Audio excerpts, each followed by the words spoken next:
Hey, how you guys doing, man? It's Joe D, and welcome to Share a Beer Show 461. That's about as much enthusiasm as I could put into it because it's Yeah. 461. Like there's no special to it, right? No, there's no soul to it, no funk. And it's not even like it's not even good to say in Spanish. How anybody know how to say that in Spanish? 461. How do you say 461? Not I. I have Cuatro something uno. I don't yeah, know. something Uno, yeah.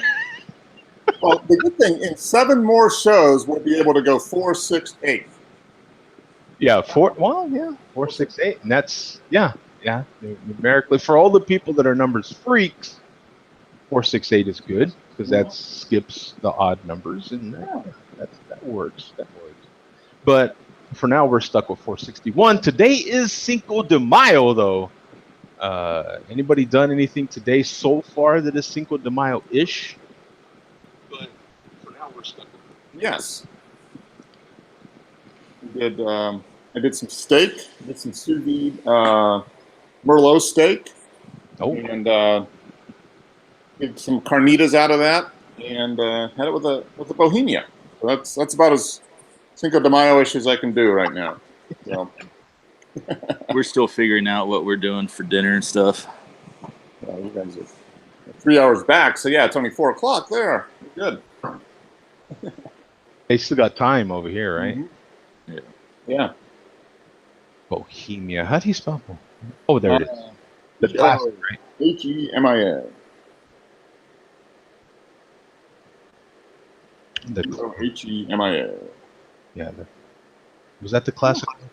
Yes, this is the Classica. The lager. 4.8%. Yep.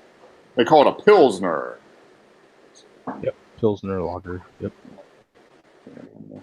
Pilsner type class. And it's, I'm sure a lot of people have had it.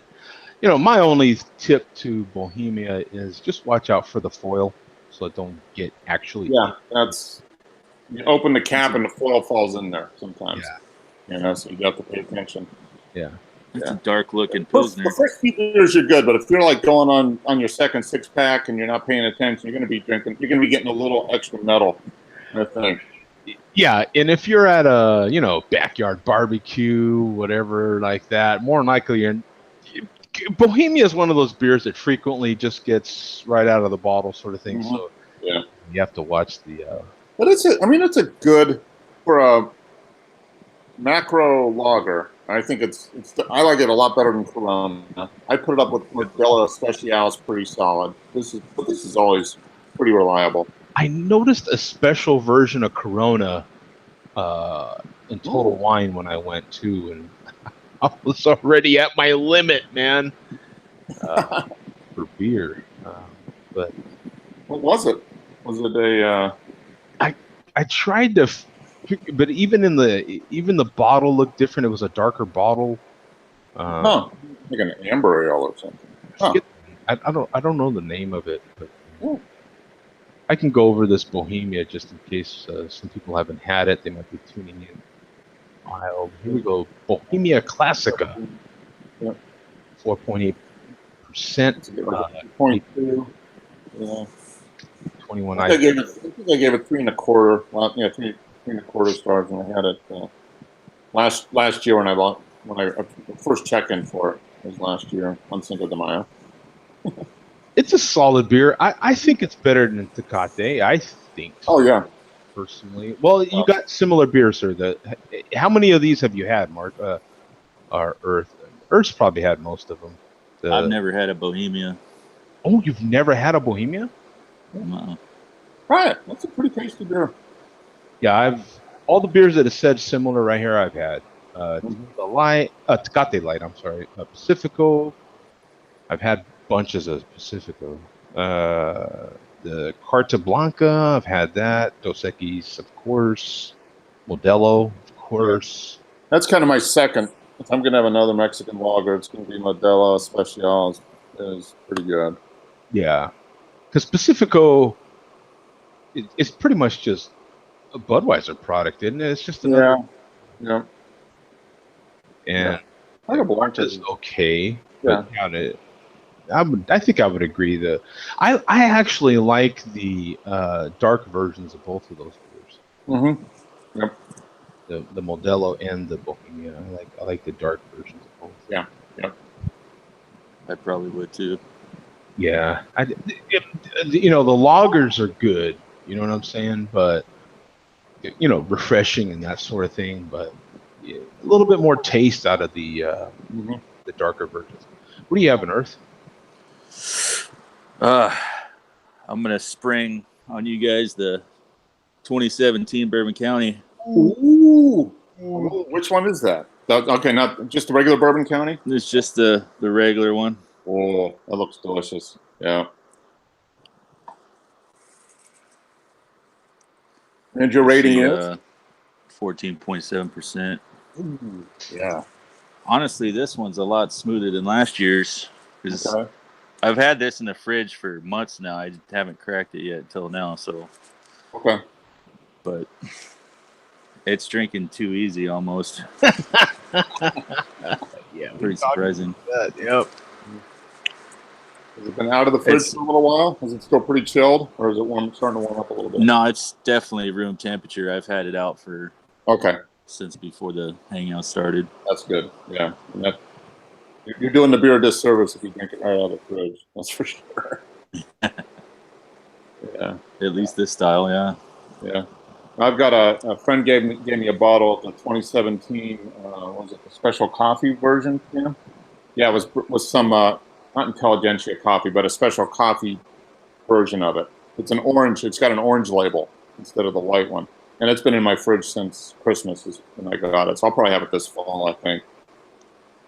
Yeah, I wanted to try and get those other variants, but those things get snagged up before I can get a hold of them. Yeah, the only way I got it was he was in her brother works at Goose Island, so she was up there visiting, and he's like, "Here, have this." So Nice. It worked out pretty good. Yeah. Well, you've got on Untapped for that version, the 2017 version. You've got 57,000 ratings on here, 1,500 in the last 30 days, 14.1% ABV, 60 IBUs, 4.49 out of 5 bottle caps. That's damn good. Yeah. See, my label says 14.7%. Oh, okay. Well, there you go. Go with what's on the bottle. Yep. Yeah. I mean, I don't know if you're going to know the difference between 0.1 and 0.7, but no, but I don't know why it's different. Yeah, that's true. Who knows? I don't know. Some people might. There was a discussion about Tiger Woods recently, and his comeback and stuff. And I guess what's he playing in right now? He's anybody know the tournament? But in any case, whatever tournament he's playing in, he wasn't doing so well. What was it, Thursday? I think. Okay. I heard. And Royal Hollow up in North Carolina right now. There you go. Yeah, and he's using these new clubs, some kind of club that I guess he helped design, of course, or something like that. And he's like, the club, whatever.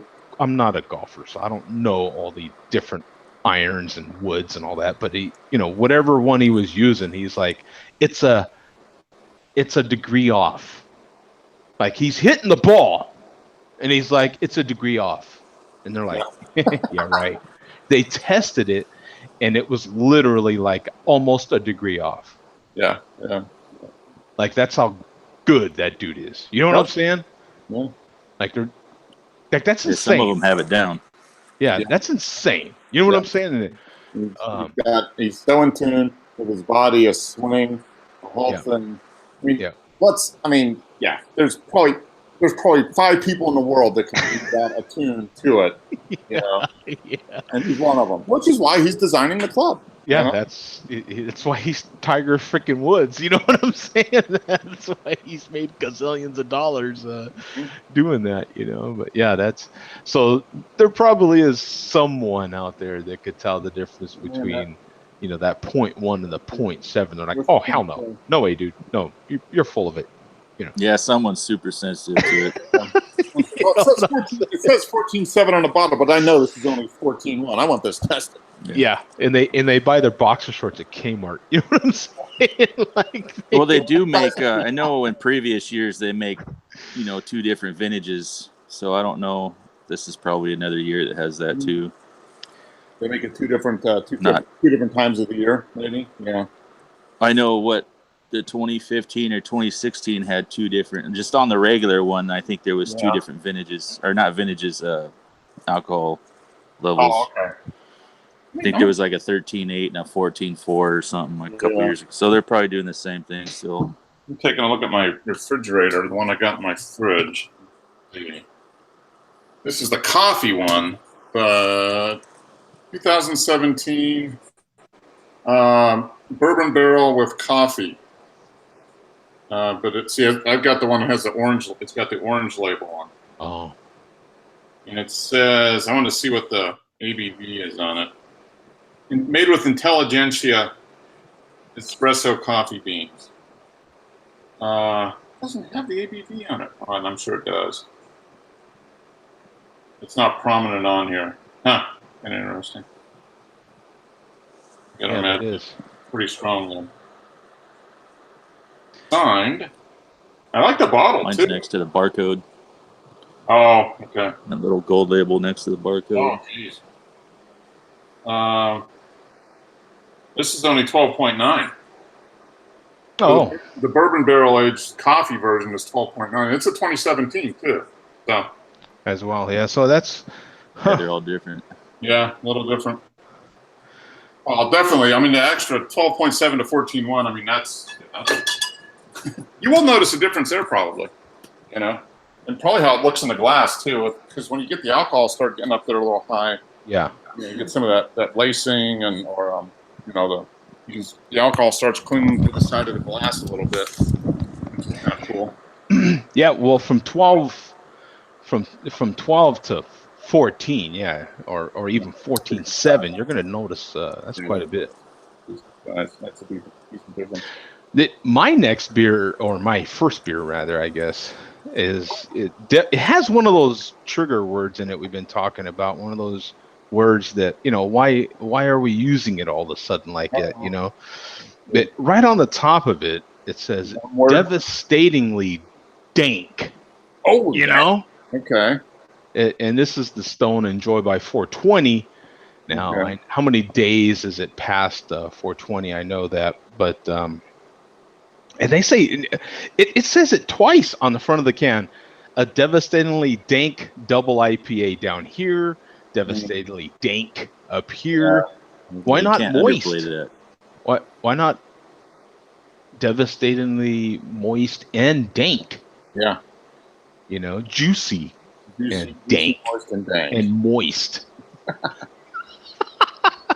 Wet what kind of description is that? You know what I'm saying? What is that? They're doing the whole play on 420 there. 420. Devastating dank. Yeah. So this is my first. I'll go ahead and share the screen on this one. This is my first Enjoy by in the can. So I was kind of excited to see it. So even though it's past the date, I decided to get it anyway. You know what I'm saying? 39,000 ratings right here now. 8,800 in the last 30 days. A 9.4% ABV, 90 IBUs, and a 4.03 bottle caps. And the expiration, people, for those that don't know, the expiration date is pretty hard not to find because it's literally on the can. That's the label, So, yeah, if you can't figure, if you're looking all over the can for an expiration date, you're like, when is this thing goodbye? I have a best by date. They haven't stamped the date on the can. Yeah, that's like you having your glasses on your head and looking all over the place for them, right? You're like, where's my glasses, right? Or better yet, wearing your glasses and looking for your glasses. That's even worse. Where'd my damn glasses go, man? As you're adjusting said glasses too, because they're slipping. You're like, what the? Where's my glasses? Here you go. Decent smoke out of the can. Not a lot of smoke, but Cans hit or miss, right? Should get a nice head off of this bad boy. Oh yeah. Ooh.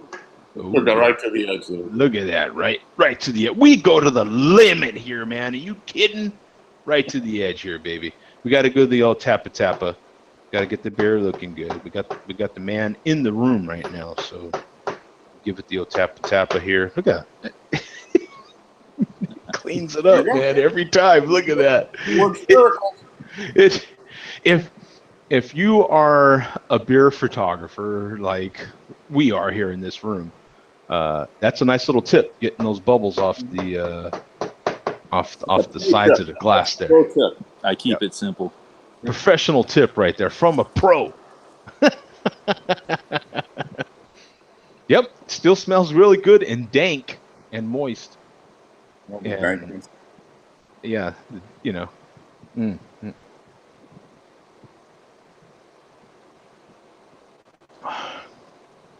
Okay, the hops calmed down quite a bit. Still good though, you know what I'm saying? It's still going to be a good beer. It's just not going to have that nice fresh punch, you know, if you'd have had it. But I would say I wouldn't even wait till 420. You would want to have 420 at least a week before that. Yeah, that's interesting because it said it was 57,000 on Untapped and 8,000 in the last 30 days. So yeah, a lot of people were drinking it right when it first came out. Yeah. Because this was canned 3/14. So it's still only 6 weeks old. So. Yeah, it's not too bad, but the way they brew this, you definitely want to have it as soon as possible. Yeah. It's really 30 days. You know what I'm saying? I would think for one of these. Honestly, this batch right here that you're having, I had it when it just came out, and even when it was brand new, fresh, it wasn't that potent. Oh, okay. So I don't know. So this batch was a little, you know, and that happens with Enjoy By as well. There's, you know, every batch seems to be a little different, which is kind of cool, you know. Oh, we got Sadiq. Oh, the picture. Sadiq jumped in just in time to tell me about it. Oh, snap. I don't have my phone. Oh. Pull it up and take a screenshot. Craft beer hell now. We're going to craft beer hell. Oh, yeah. Let me get, of course. I'm on a computer, right? Like, I don't have a camera. Let me see. You have to really put a lot of effort into actually taking a photo on your computer, right? Yeah. Because now I got to find my what do you call it? The photo booth, the photo booth app, and then I'll pull this up, and then I'll have to do some sort of like selfie like this. So here we go. What you guys are? Yeah, you'll watch me take a picture of myself here. Here we go. We'll try to make this happen. Here we go. Boom! Did you see that? Yeah. Because what's cool about photo booth in on the iMac is that it turns the whole screen into the flash. So the whole screen goes white. So it gives you a countdown, you know, 3, 2, 1, and then the whole screen goes white to give you nice lighting. You know what I'm saying? It's nice, even lighting. So yeah, the photo actually came out really good.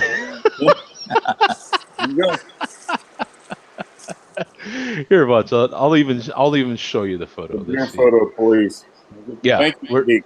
We all forgot about it. We're talking about it. And don't try that at home, people, because I'm a professional, or at least I slept at a Holiday Inn Express. Watch here. I'll show you. This is. See, boom. There it is. There's the photo. Hey, come on, that's all you need. That's it. That's proof right there. And that is definitely not a hottie alert. I'm telling you right now. That is anything but hottie alert. How you doing, Bum? What's up, Bum? What's up, Joe? What's up, Earth? Mark? Greetings. Do you have anything for us that is in the spirit of the day? As far as what I'm drinking, or? Yes. Either or. Did you do something Cinco de Mayo-ish today? Not really, other than drink beer, which is not Cinco de Mayo-ish to me. But a lot of beer is consumed on Yeah, Cinco de Mayo. Yeah. I was talking about this with my friends who, coincidentally, I was drinking beer with.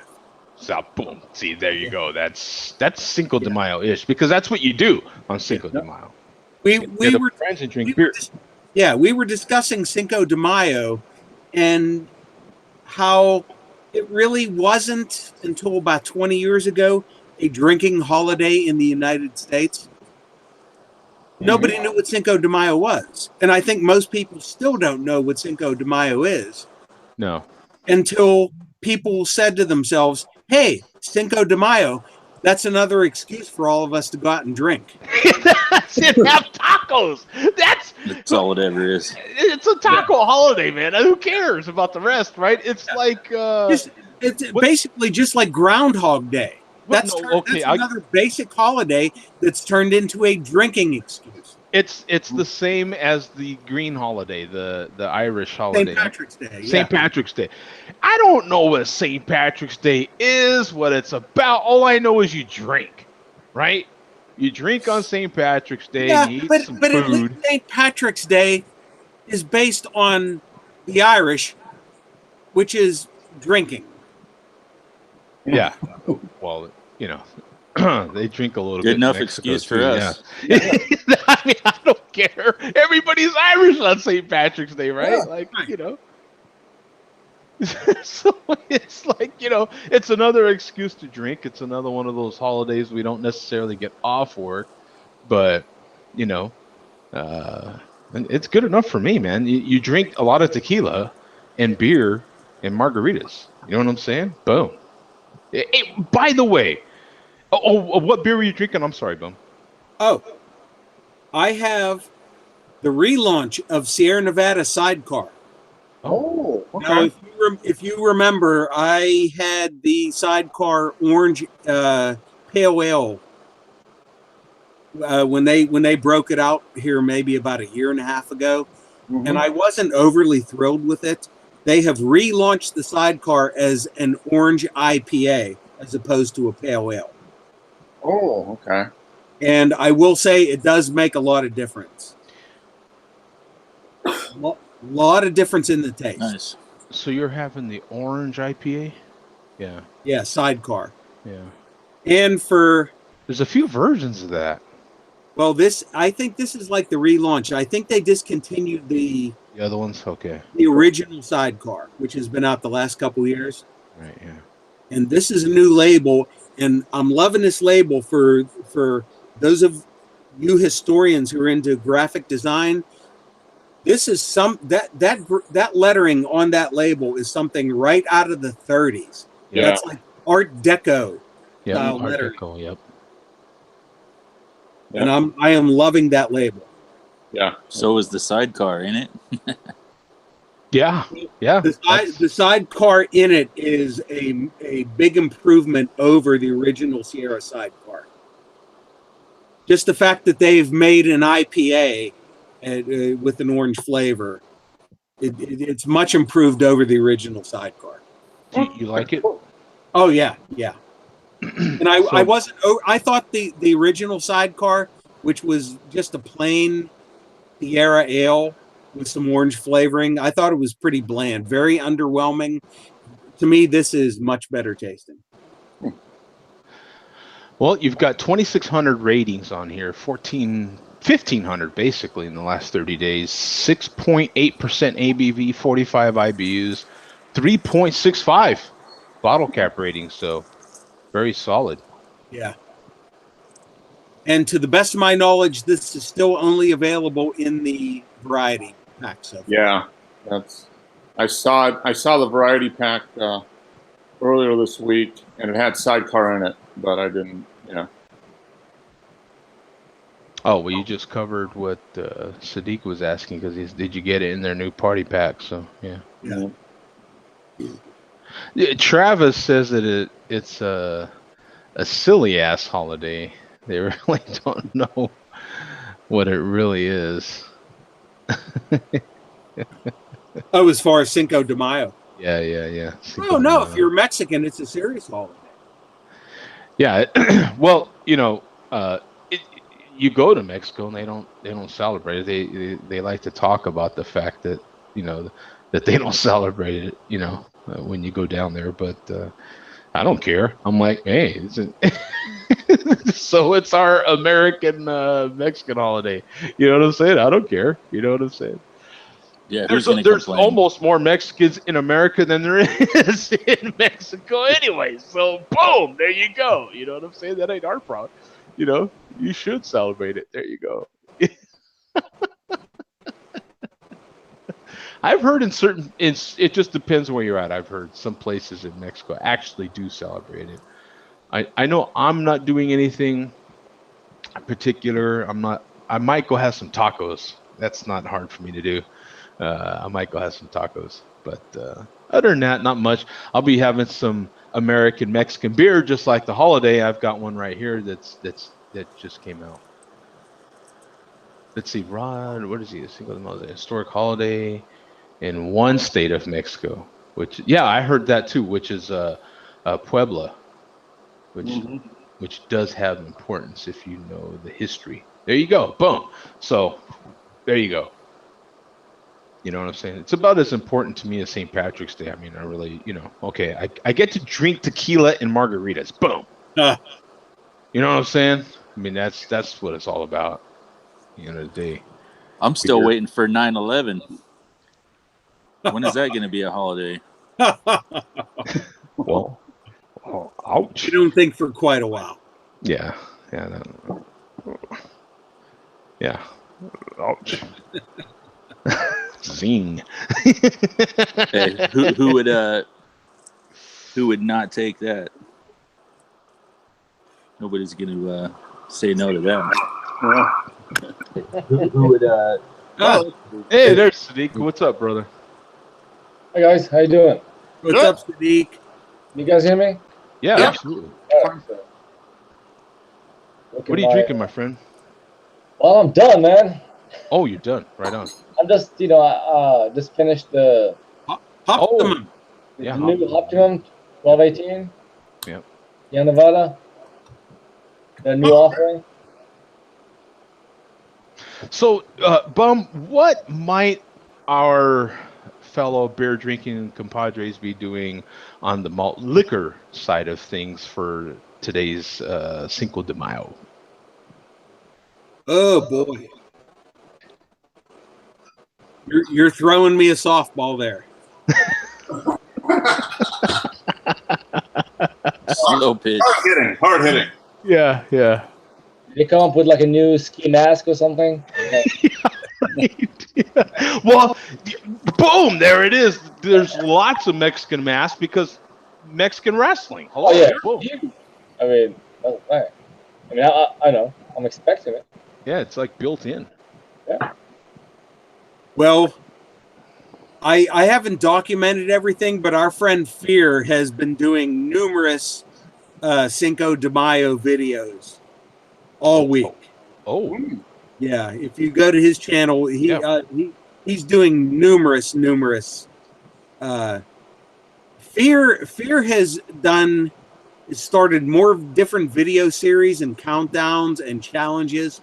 I've lost track of everything that Fear has done. What is he again? 80? Is it 805 or 5? Oh, it's 40 ounce Fear. 40 ounce. That's right. Yeah. Yeah. There he is. Yeah. Yeah, I'll show the screen here in a second. Yeah. I had the stupid app open too, but I closed it because it was driving me nuts. Yeah, Cinco de Malto, and he's got all kinds of things going on. Yeah, he's got. What do we got here? He's got a cure to the, It's still 29 videos. What is this? 29 videos. He has a few series going on. He is going to meet up with James Montana 29, and they've already planned when they're going to meet up, but he's not disclosing when. He's doing a series of videos called 29 videos before Fear and James Montana 29 meet up. That seems to be a recurring theme. Yeah. Any excuse to drink malt liquor. Yeah. Now, I see a little bit of a controversy happening here because now maybe he's not having craft beer, but those cigars definitely are kind of snobbish, aren't they? That's kind of a crafty, sort of expensive habit right there. I think he might be smoking cheapo cigars. I'm not sure. Oh, yeah, because you can't be having, you can't up the malt. You know what I'm saying? You can't show up the malt, So I can't even pick a particular video here, Joe. But if you just want to click on one, Sure. maybe We'll just do the last one here. down. Yeah, whatever one you want to click on. Yeah, we'll do the last one. Yeah. Oh, he's drinking Camo. One of the worst alcoholic beverages ever. What is that? Is that malt liquor? I've never heard of it. It's not a malt liquor. It's just like a bad strong beer. Ooh. Yeah. So, Is that what malt liquor is? Oh. There he is in the fortress of multitude. Let me see if I can open this back up again and get some Fortress of malt liquor. audio going here because it's. He's representing with his Hawaiian / Mexican shirt. What's the X on it? Hey, look at that. Lines on the ceiling. All right. Yeah. Yeah, he's. Can you hear him at all or no? No. No, we can't. Yeah, I don't know what's going on with him. And by the way, Joe, the sound is kind of a little on the low side. It's like there's this background noise, Can you guys hear it or just me? There's like a little bit of a White noise. Yeah. Yeah. Yeah, just some slight static, but Joe's voice is coming through okay, though. Yeah, like a hiss or something, right? Yeah. Yeah, but your voice is fine. The voice is I can hear you clear. I don't know what's going on with the audio because I'm not able to even pull them up out of my speakers. Oh, so you can't hear the YouTube video on there? I can hear it in my headset, but Can't hear it here. yeah, normally I'm able to, even play it through my speakers here, my computer speakers, and he's talking about the 29. And look, he's got a Dos Equis shirt he's wearing. Yeah, and he's got this guy's all over the place. I don't know what's going on here. It's, Joe, if you can't punch up the audio, the Malt Liquor Report always has alternate plans here. So I was going to give you some Steel Worldwide stuff to play the audio, but if you're not able to do that, I have something else for you. Yeah, I don't know what's going on. I can't. Okay. I'm not able to pull that up. Okay. Well, if you can't play the audio, I have something else for you. Remember last week on the post on the after show, you were talking about guys driving around in the back of pickup trucks? Yes. Well, ask and you shall receive, Joe. Oh my God. No way. Yes. I want you to go to James Montana 29. Okay. Yeah, we got to check this out. Let's see. Let me share the screen so hopefully we don't run into anything too crazy. Let's see. No. Oh yeah, we've already video in a Chevy. Yeah. Oh wait, is it all one word? Maybe. Yeah. I think so. James Montana 29. Yeah. Here we go. Yeah. Here's the videos right here. Malt liquor video in a Chevy. Why is this shit? Yeah, this is why. It's a little way down here or something, is it? Up. Oh, is it up? One up to the left. One left. Well, liquor hottie. I'm missing it somewhere, right? Yeah, almost there. That's the one. No. It's like pointing the finger. Right up here. No. Down. One down. Oh, yeah. One left. One down. One left. How come I'm not seeing it? One down. One more down. Like Where the is third it? row down. It's called Malt Liquor Video in a Chevy. And a Chevy. Yeah.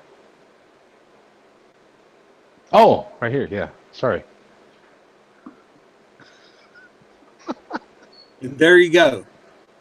You were talking about guys riding in the back of pickup trucks. Yeah, there it is. There it is. Where's it gotta be? And Bum produces, man. Look at this. Uh-huh. Probably Bum even produced the video itself. Yeah. Evening, gentlemen. Hey, Andrew, what's up, man? What's up, Andrew? Sore, tired, sweating my ass off. Just got done battling with the car. And there's James Montana in the back. Joe, you said a couple weeks ago. When was the last time you saw a guy riding in the back of a pickup truck? There it is. There's a guy in the back of a pickup truck drinking a malt liquor. And drinking a malt liquor too, man. It'd be hilarious if one of those branches like hit him in the head. You know what I'm saying? While he's drinking said malt liquor. So who's the driver? Is that Mrs. James? I don't know who the driver is, and I don't know who the photographer is. Okay. But Mark and Joe, I want you guys to both notice James Montana is left-handed. Yes. Oh, he is left-handed. Wait a minute. Our friend Malt Mustang has started a new malt liquor Oh, club. he's drinking the beer with his right hand. Nah, that was just like a fluke there. James Montana is left-handed. He's left-handed? Hey, well, Yeah. you know. There's the best of us that are left-handed, that's for sure. Is that against the blueprint? I can't hate on a guy all the way for being left-handed. We think right, you know? Yep. So our correspondent Malt Mustang has tried to start a faction called the Malt Liquor Southpaw Club. Oh, no. Malt Liquor Southpaw Club. Yeah, featuring James Montana 29, Stefan Malturin, Shady Malt Shadows, and Malt Mustang. And Joe, you and Mark are invited to join this club if you want to drink malt liquor. How come we don't have any of these things going? Like, you know, someone is. I tell you what, man, these cats have a lot of meetups. I'll give them that. Uh-huh. And one guy comes up with some number for something, and I swear to God, they all start doing videos for this and for that. Mm-hmm. You know, I will definitely give them that. That's for sure. I'm not trying to put them down, but attention horse. We've got what is this? Ralakinth says, "Hey guys, I'm drinking what is this? Cuvée du Chateau by Castel. You ever heard of that?" Sounds more like champagne. Castile. Castile. Castile. Yeah, we know Castile. Yeah. But I don't Nice know damn that fine particular quads. beer. I don't know if I've had that. Yeah, but they have all those little bottles, right? What is it? The 11.2 ounce bottles. Yeah. Yep. Yeah, they cost like, I don't know, what do they cost, like It's $10 a bottle? He says it's a Belgian beer. Yeah, it is. I've had several of them. I've probably had that one. I'd have to look it up to figure it out. I definitely know our malt liquor friends here haven't. Probably not. And probably not. Maybe some of them have, but I doubt it. You know what I'm saying? So you have no audio tonight, Joe, as far as your presentation? Yeah, I had it earlier. It was driving me nuts, so I turned it off. But now I'm having audio issues altogether, so I don't know what the hell's going on. Well, we can always wait till next week, but I will tell you, we do have a great cuss out for somebody close to No us. way. Really? Oh man. Yeah. No way. No. We gotta get this figured out. So, I like a good cuss out. Cuss outs are good. Yeah. It's not. I'll tease you, Joe. It's somebody who we all know and love, close to the show, who the chairman already cussed out once. Not our Santa Claus boy. Yeah, actually, it's Oh, another Greg, huh?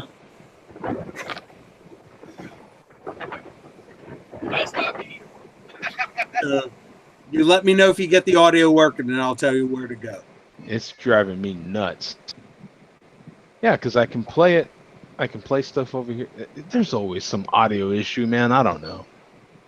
All right. So Steel Worldwide, I'll go in and see what he's got. Yeah, figure it out there for me, Mark. You want to try it, Mark? I'm having a hard Steel time, Worldwide. Which video? Okay. This is Steel Worldwide, and it's from. You know, Billy D's got an extra grin on today. He's a little. Yeah. He does, doesn't he? It's from Got a his little smirk original going on. channel, Okay. and it's double the malt, double the KFC buckets, and it's from Okay. April 29th. Yeah. Okay. I see it. Let's see. It's like 18 minutes long. Let's see. Yeah. Okay. So I'm going to share my screen here. Yeah. Let's see this. I gotta see this. Tell me where to go. So the cuss out comes at 11:40. Okay. So there he is. He's driving in his Cam Air. You guys see that? Yeah. Okay.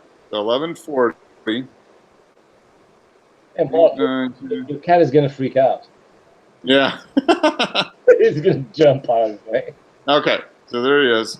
We're at 11 minutes. Let's get the prelude to it, maybe, huh? Yeah. You guys hear it? Yep. Yeah. Doubling the KFC. Wow, look at that stack of cash. Yeah, he's got the big stack of cash. The double buckets. I wonder if he visits the local strip club. I don't know. He's getting ready to cuss out. Here we go. Yeah. It takes a few bites. Yeah. Yeah. Waiting for the burp.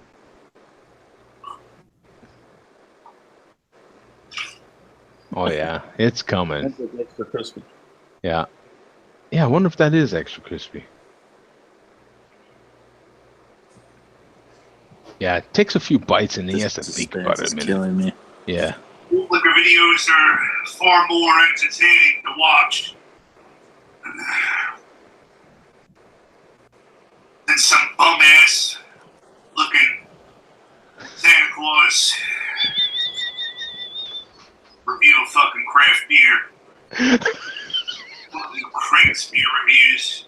Giving up already. They call him Craig. Craig. Possibly take it further. You fucking die. Fuck you, Craig's beer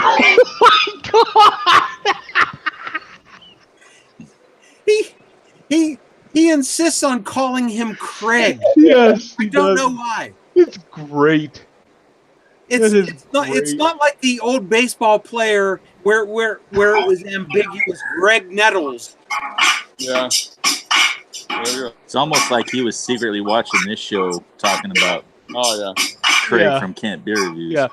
Well, I think it's like he's secretly watching this show because he's like, he knows That's what that I we mean, yeah. think craft malt liquor videos are super entertaining because they're literally a part of this show.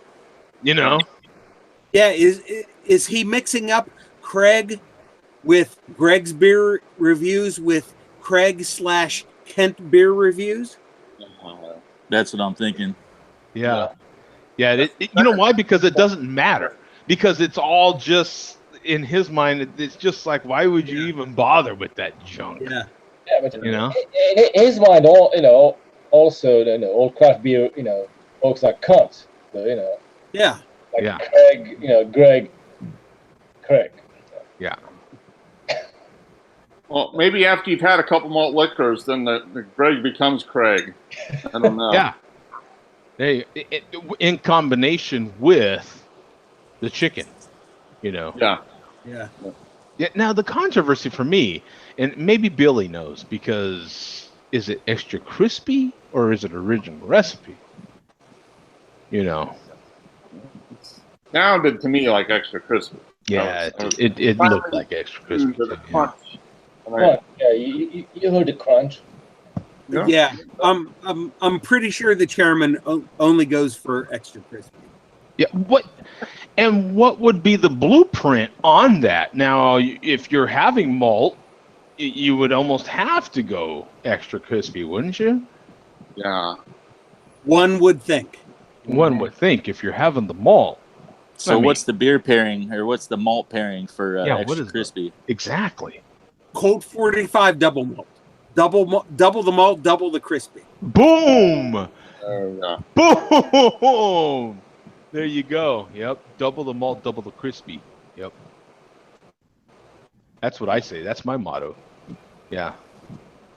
When I go double malt, I go double crispy. That's it. Boom. Yep. Thanks, Bob. That one's great. Hopefully we can get the audio fixed again, and we will give that a proper. Yeah. That's hilarious. Can record that. More to come next week. Absolutely. Label out, bitches.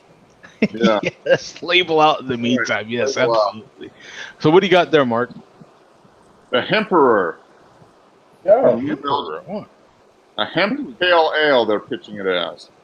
Did you find Nice. Did you find a total wine? No, I bought it. This is a 6-pack. Yeah, a total wine. Yes. No, Tower. I bought it at the Oh, Tower. really? Okay, Yeah. I couldn't find that tower.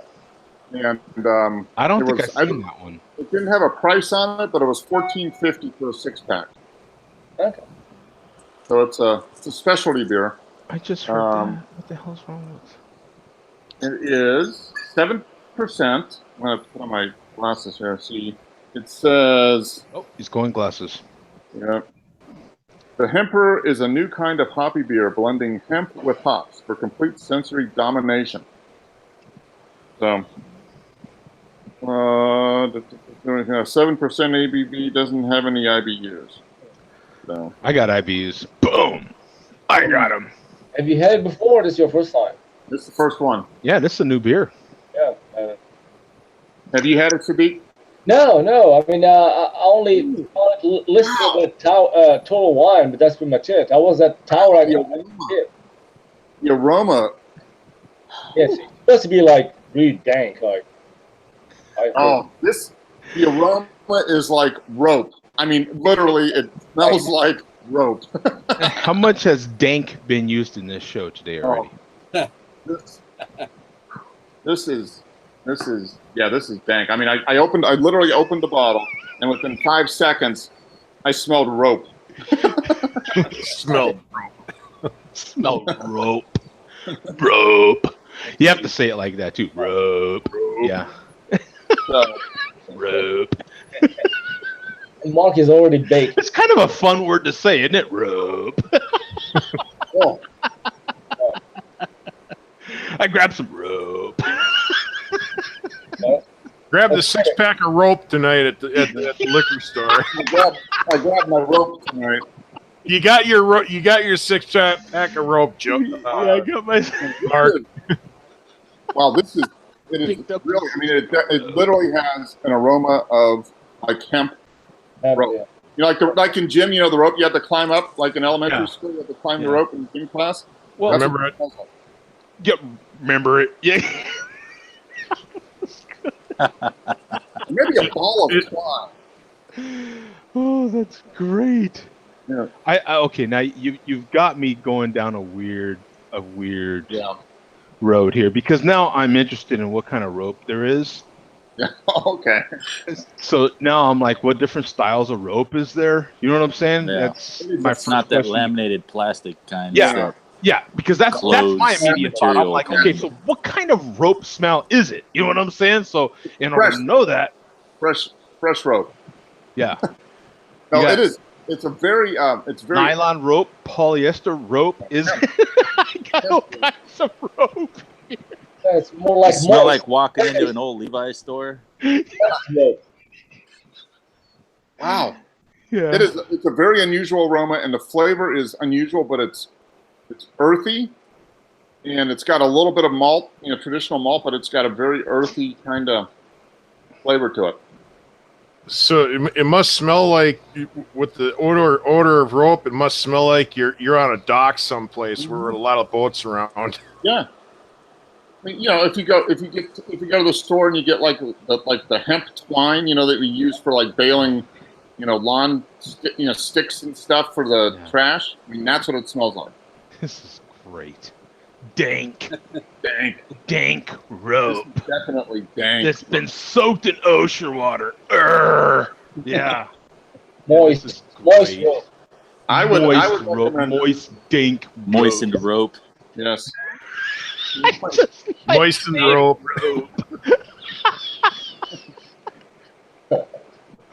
rope all of a sudden is a fun word to say, isn't it? Like rope. Dank. Well, we were rope. talking about words, a couple months ago, and Yeah. moist was one of them. Yeah, moist was what. Yeah, dank. Like, when did we ever? How many years ago did we start using dank? Like, how many other times in your day, in your week, in your month have you used the word dank? Zero, none, nada.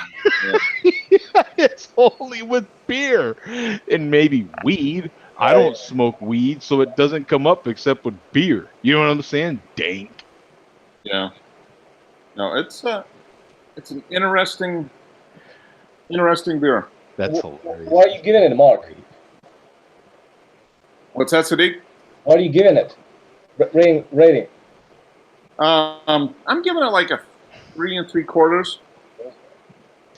We've got 16,000 ratings on here, 12,800 in the last 30 days, 7%, 55 IBUs, 3.63 bottle cap rating. And it was added 3/2/18. So a little bit of a controversy going on here because it's called the Hemperor HPD, Mm-hmm. right? The Hemperor and Hemp PA. Boom. But Yeah. Untapped has it as an American IPA. Yeah. A little controversy going on here. Hemp Pale Ale is probably not an official, although it probably will be, because people are going to At some start brewing point. it up. Yeah, at some point. Yeah. Yeah. A little bit of a hottie alert going on here. Allison, hey, how you doing? How you doing? Yeah, look at you. Yeah. So, that's always encouraging. You know what I'm saying? No, It's something. I'm giving it 3 3/4 more for interesting.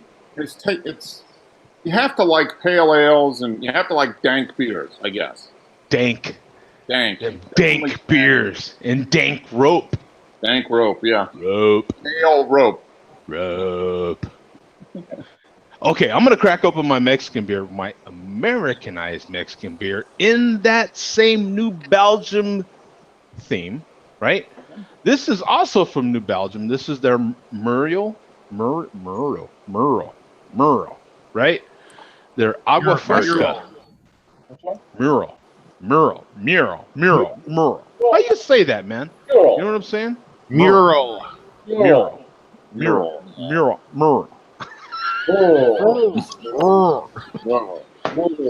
Have a few beers and then say it. Mural. Mural. Drink some rope and then say it. Yeah. Here, taste it. Have some more dank rope and then say that, right? Mural.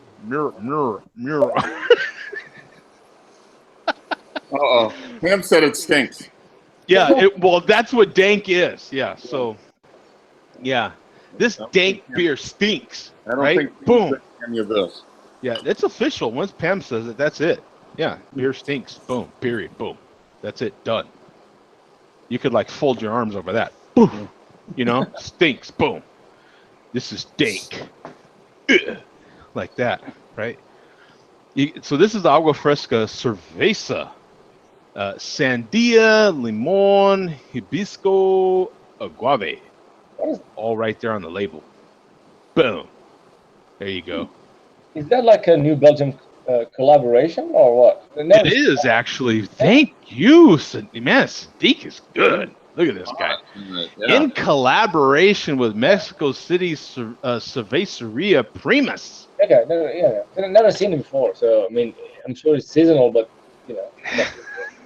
Come on, take a picture this time, man. Take a picture. Yeah, we got to. I got to get a picture. We got the guy in the chat. I mean, in the room. And we have to actually get the picture. I mean, it's built in now, right? So let me get this all typed in here. Mural,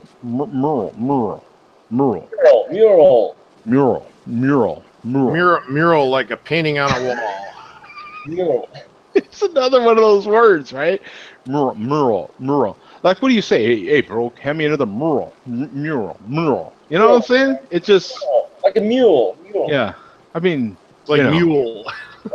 It's another one of those tough ones, right? Let's see.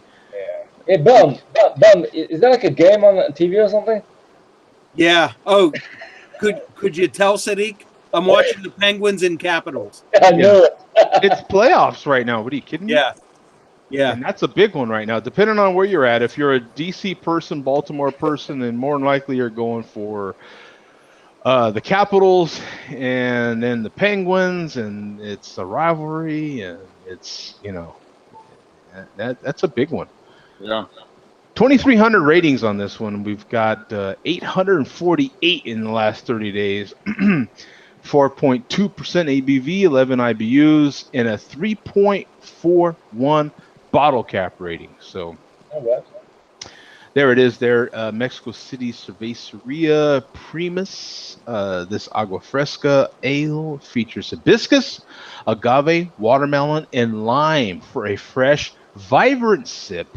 No dank in this one. Inspired by the Mexican Agua Fresca tradition of infused beverage. Say infused how many times? How many times can you say infused in a row? 100. It's difficult. Beverage. Beverages. Is it more difficult than mural? Mural. Here we go. Gonna crack this one open. This is not a twist cap. This is a pull cap. Here we go. Got a little bit of smoke. Got a little bit Decent smoking. Oh, poured smoke as well. Ooh, look at the color in that.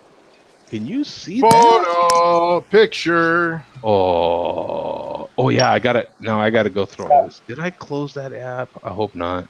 Yes, it's still there. Okay, here we go, man. Here we go. At least I get a countdown here. So okay, here we go. Can you hear that? Dear God, that's loud. Here we go. What about the bubbles, man? One more time, because it came out blurry. Tappa. Boom! There we go.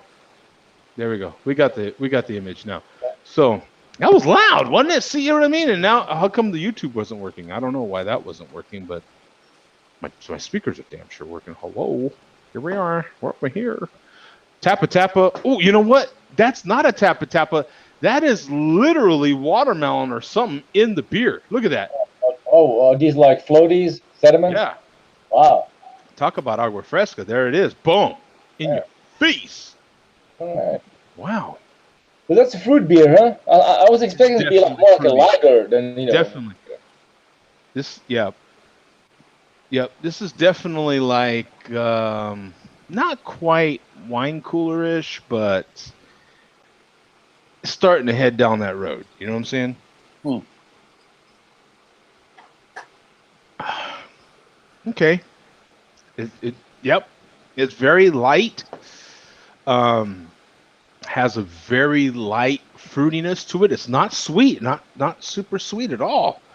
Matter of fact, there again, I posted a review on Facebook today, and you're more than welcome to go to Jody Reviews Facebook page and check that review out.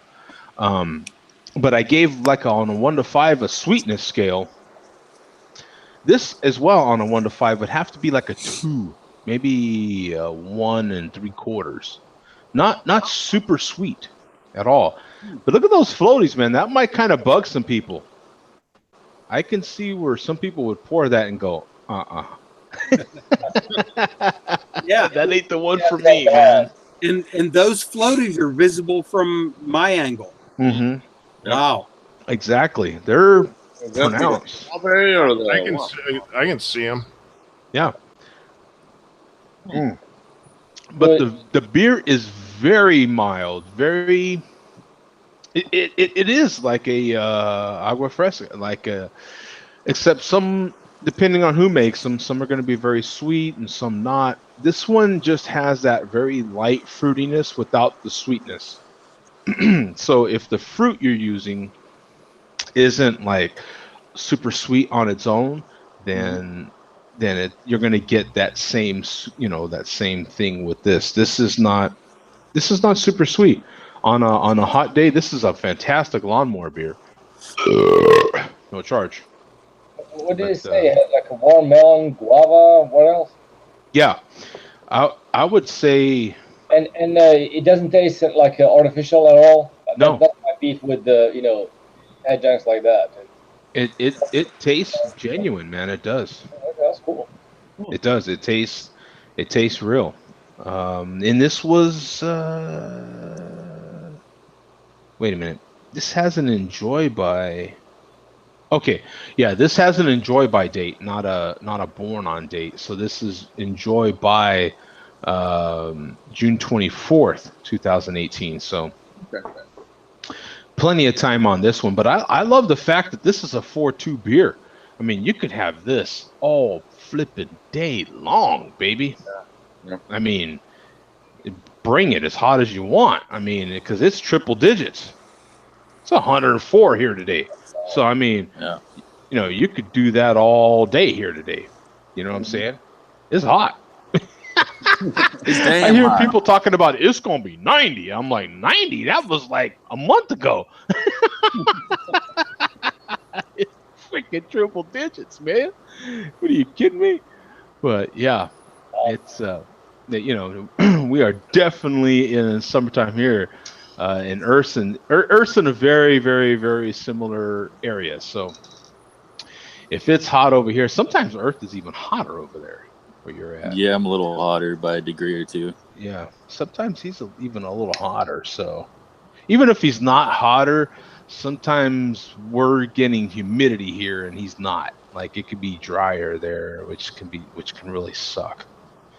Is it more dry where Earth is than you, Joe?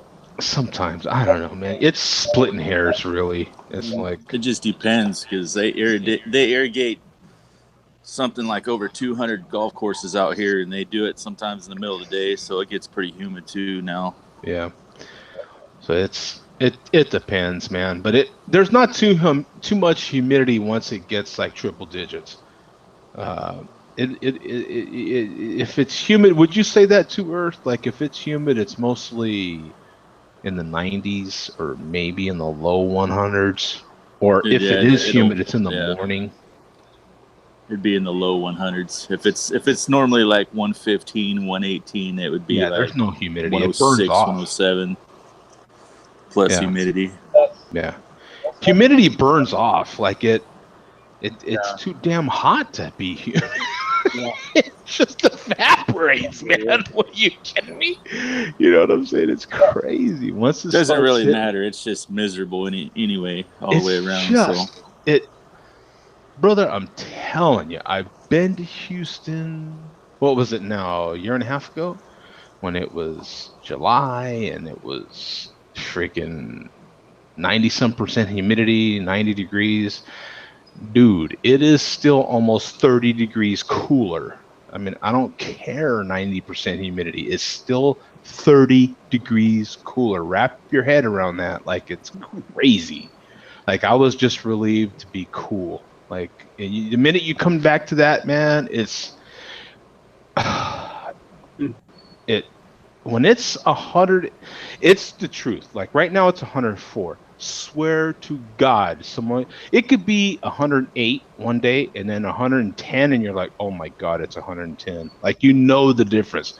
Like 110 over here that you'll hear, that's real heat. Like, that's when you get to the real heat. Like, it's hot. You know the difference. When it's 110, you're like, oh, it just sucks. Like, it's just, whew. You know. Well, that's so when you want to be drinking an imperial stout, right? Save all your Bourbon County stouts for 110. Like I just did. Yeah, you just want water. You're like, screw beer. Yeah. Give me agua. You forget the fresca. Give me the damn agua part. Just give me the agua. I can say agua over and over and over again too, with no problems, man. That's the truth. Hey, So I'm splitting my ABV in half now. Ooh. But I'm keeping the theme because you guys are all doing New Belgium. So. Oh, look. Oh, okay. Ranger. Juicy. I got a 6-pack of it, so. Yeah. Hey, he's got juicy in the name. Juicy Haze. What do you think of that one? IPA. That's a pretty good beer. Yeah, they did really good with this. Mm-hmm. Yep. And it's actually a lot of times I can find it for under $9 a 6-pack. $7.99, $8.50 a lot of times for a 6-pack here, which is nice. That beer. That's well worth it. I can't get that kind of price, but. What do you find these prices, Mark? I mean, like the lowest was like $9, like I found it at Sprouts. You go to Sprouts Market. Yeah. A lot of times they'll run it at $8.50 a 6-pack, which is really nice. New Belgium and New Belgium seems to be on sale there quite a bit, which is nice.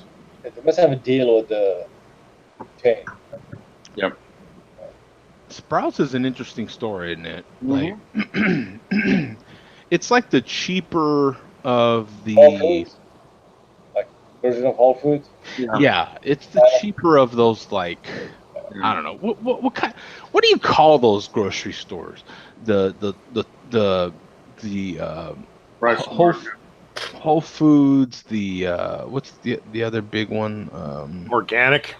Yeah, the organic. There you go. That might be the one. They do a lot of organic, and they're kind of like between Trader Joe's and Whole Foods. Yeah, Trader Joe. Yeah, the Trader Joe's, the Whole Foods, the Sprouts. I call them the hipsters. Hipsters, grocery. The hipster stores. Yeah, that's a good name. I think that's it. I think Aldi is in that same. I don't know about Aldi's. I don't know, because Aldi's, I haven't shopped in an Aldi's, but Oh no, Aldi's is not for hipsters. Believe me. Yeah. Aldi's. Joe, you're a little bit hipster. You're a little bit hipster. Am I hipster? Yeah, you got to admit a little bit. A little bit of hipster comes out. I got some hipster in there. Yeah. I think we all got a little hipster going on. Yeah. Somewhere. No, I definitely for certain things you could definitely call me a hipster. Yeah, absolutely.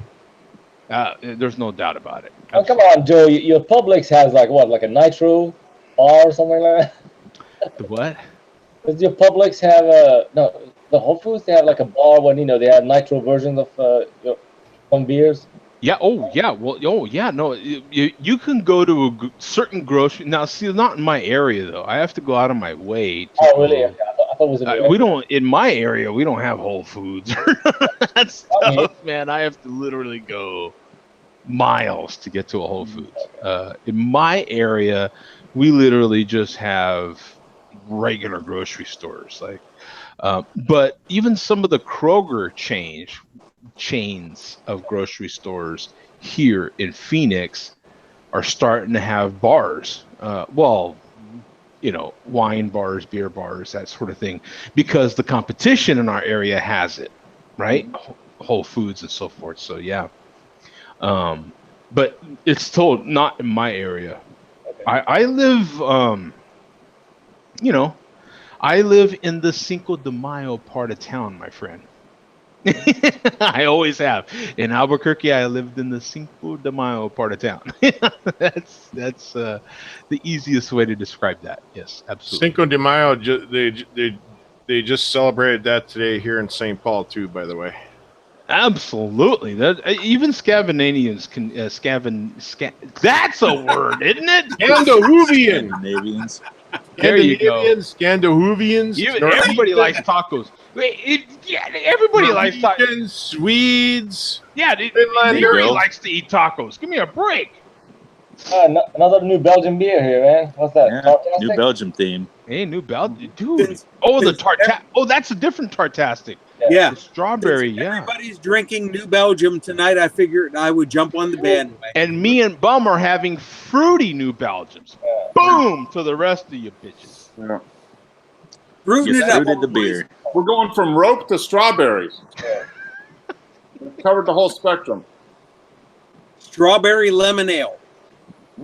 Yeah, and there it is too. I almost bought that actually, Bum. I almost did, but I was at my limit on this beer hall. Let me tell you. I saw this one at the grocery store this morning, actually. It showed up. I think that is that their third or fourth in the Tartastic series. Oh man, what they had the lime. Yeah, Lemon. there was two of them last year. Yeah. Man, that was good too. Yeah. Yeah. Yeah. Perfect for a hot day. Yep. The I'm telling you, watermelon. this one, if you can get by these floaties, this one ain't bad. It's gonna shock you as far as it's not that sweet. It's fruity, but not that sweet. It'll shock you a little bit if you're not. I think a lot of us have had a fruity drink that's like this, not sweet. You know what I'm saying? But fruity at the same time. Kind of watery, like if you've ever had a fruit drink that's a little watery. Mm-hmm. Maybe that's a better way to describe it. Because it's refreshing, it damn sure is. It's Yeah. the fruity. It probably needs to be today though. Yeah. Oh yeah, because my It's like AC that cranking, buddy. that Let me tell you. lime, that lime citradelic, that'd be perfect for today. Yeah. Yeah.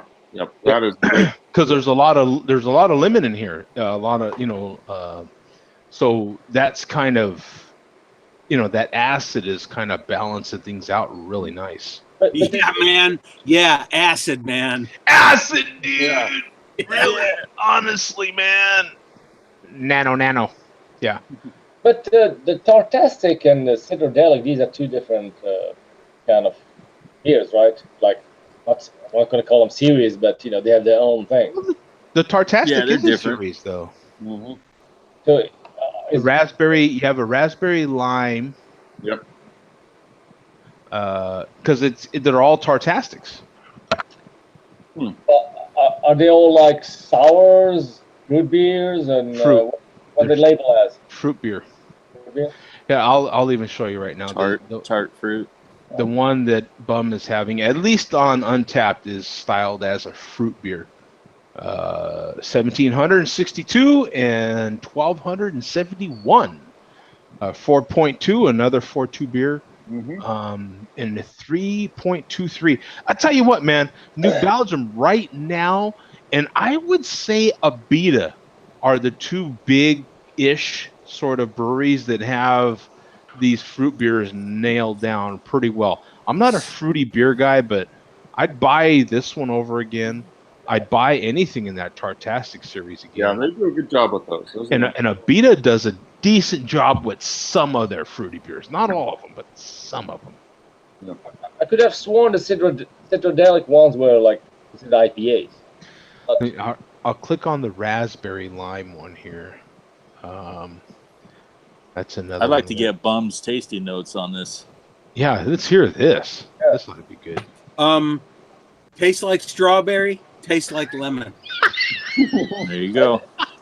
It's on the label. Were you holding your breath for that, Earth? Were you? Hey, he I was just wasn't. I knew ahead of time. I still wanted to hear it though. Yeah. Confirmation, right? Yeah. Andrew, I got to at least give you the chance. I kind of have a feeling, but I have to ask. What you drinking, my friend? H2O. I'm broke, man. I can't help it. Hey, no, it is not about being broke. That's just what you're drinking. Not a problem, man. H- Not a problem. Yep. Been, He took been the Fresca out of the agua. He's just going straight agua. He's just going Yeah. agua. Yeah, green agua. I've got the Fresca Cerveza for you, my friend. So I got your back. You know what I'm saying? Don't Yeah. worry about it. You take care of the agua. I'll take care of the Fresca Cerveza. Boom. Yeah, I got into a auto accident last month. Got Whoa. T-boned, and Whoa. friend of mine gave me a lift out to a parts yard and picked up a driver's door. So before I came in, I was we were working on that all day. Well, how you Ooh, feeling, okay. man? You're obviously okay, but I mean, what's going on otherwise? Oh, let's see. My whole left rib cage got all knocked out of whack. My left shoulder's knocked out of whack. I got knots all over. Still, even a month later, huh? Yep. Wow. Seeing the chiropractor 4 days a week.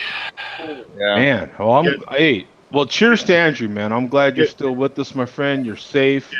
Getting deep tissue massages, and when Hey, you got to go low when you say that. Deep tissue. No, massages, I can't. baby. Yeah, getting deep tissue massages, man. yeah when You got to tell them to go low too.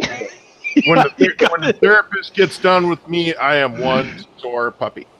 Yeah, you got to go low when you say that too. Hey, when she gets done with me, I am one sore puppy, man. Depends. Yeah. Hey, Andrew, the reality of what happens and the impression of what happens is two different things. See, so you gotta work with it here a little bit, right? Yep. You know, you're like, yeah. So you can make that really sound however you want. You know, it can sound like a horror show, or it can sound like, yeah, baby, you gotta envy some of this. Very white low. Yeah.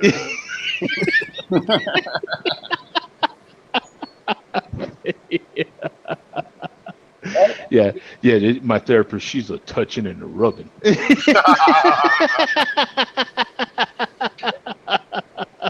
he ever mention it's a she? He did. He actually said that when she gets done with me, I'm a sore puppy. Yeah, yeah. That's why I said you got to go low when you say that. Yeah. Yeah. Literally, I'm sore for like 4 days, and my best friend is right here.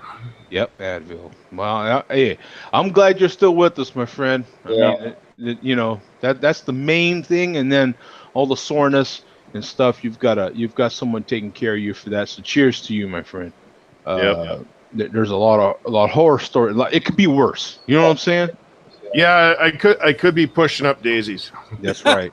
Hey, and we know you take care of your mom. You help at least, and your mom needs you. You know what I'm saying? Hey, we need you, man. We need you here, bro. We need to see your face and hear your stories too, brother. So I'm glad you're with us, man. That's the main thing, bro. For real.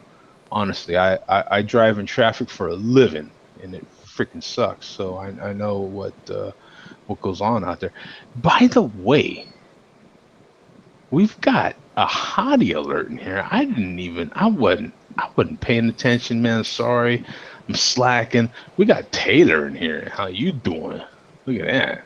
Taylor Nicole out of Lincoln, Nebraska, man. What's up? Whoa. Lincoln. Look at that. Out of plastic cups. They drinking stuff out of plastic. So sophisticated. Out of the plastic red cups. Hey, whatever works, man. You know what I'm saying? Now you got to get proof. Yeah, you know, boom. See if that avatar is real or not. Yeah. Get more pictures, man. Yeah, because so far, all we've got is the avatar, and that's it. And some dude. Like, that ain't good. A hairy hand. You know? Yeah, and some dude's, like, ugly, crooked hand. You know? And plastic cups. And like what, over 500, entries? Yeah. I mean, and you've got like 6 photos and some dude. I call that bogus, man. I think Yeah. Taylor is avatar for Tyler, maybe. This one's a little Tyler. suspect. Yeah. That was a little suspect. Yeah, that was. Yeah. Oh, Joe, That's cigars. it? That's all the photos. That's all she had. Yeah. Yeah. You know what I'm saying? It's like 500 Yeah. entries.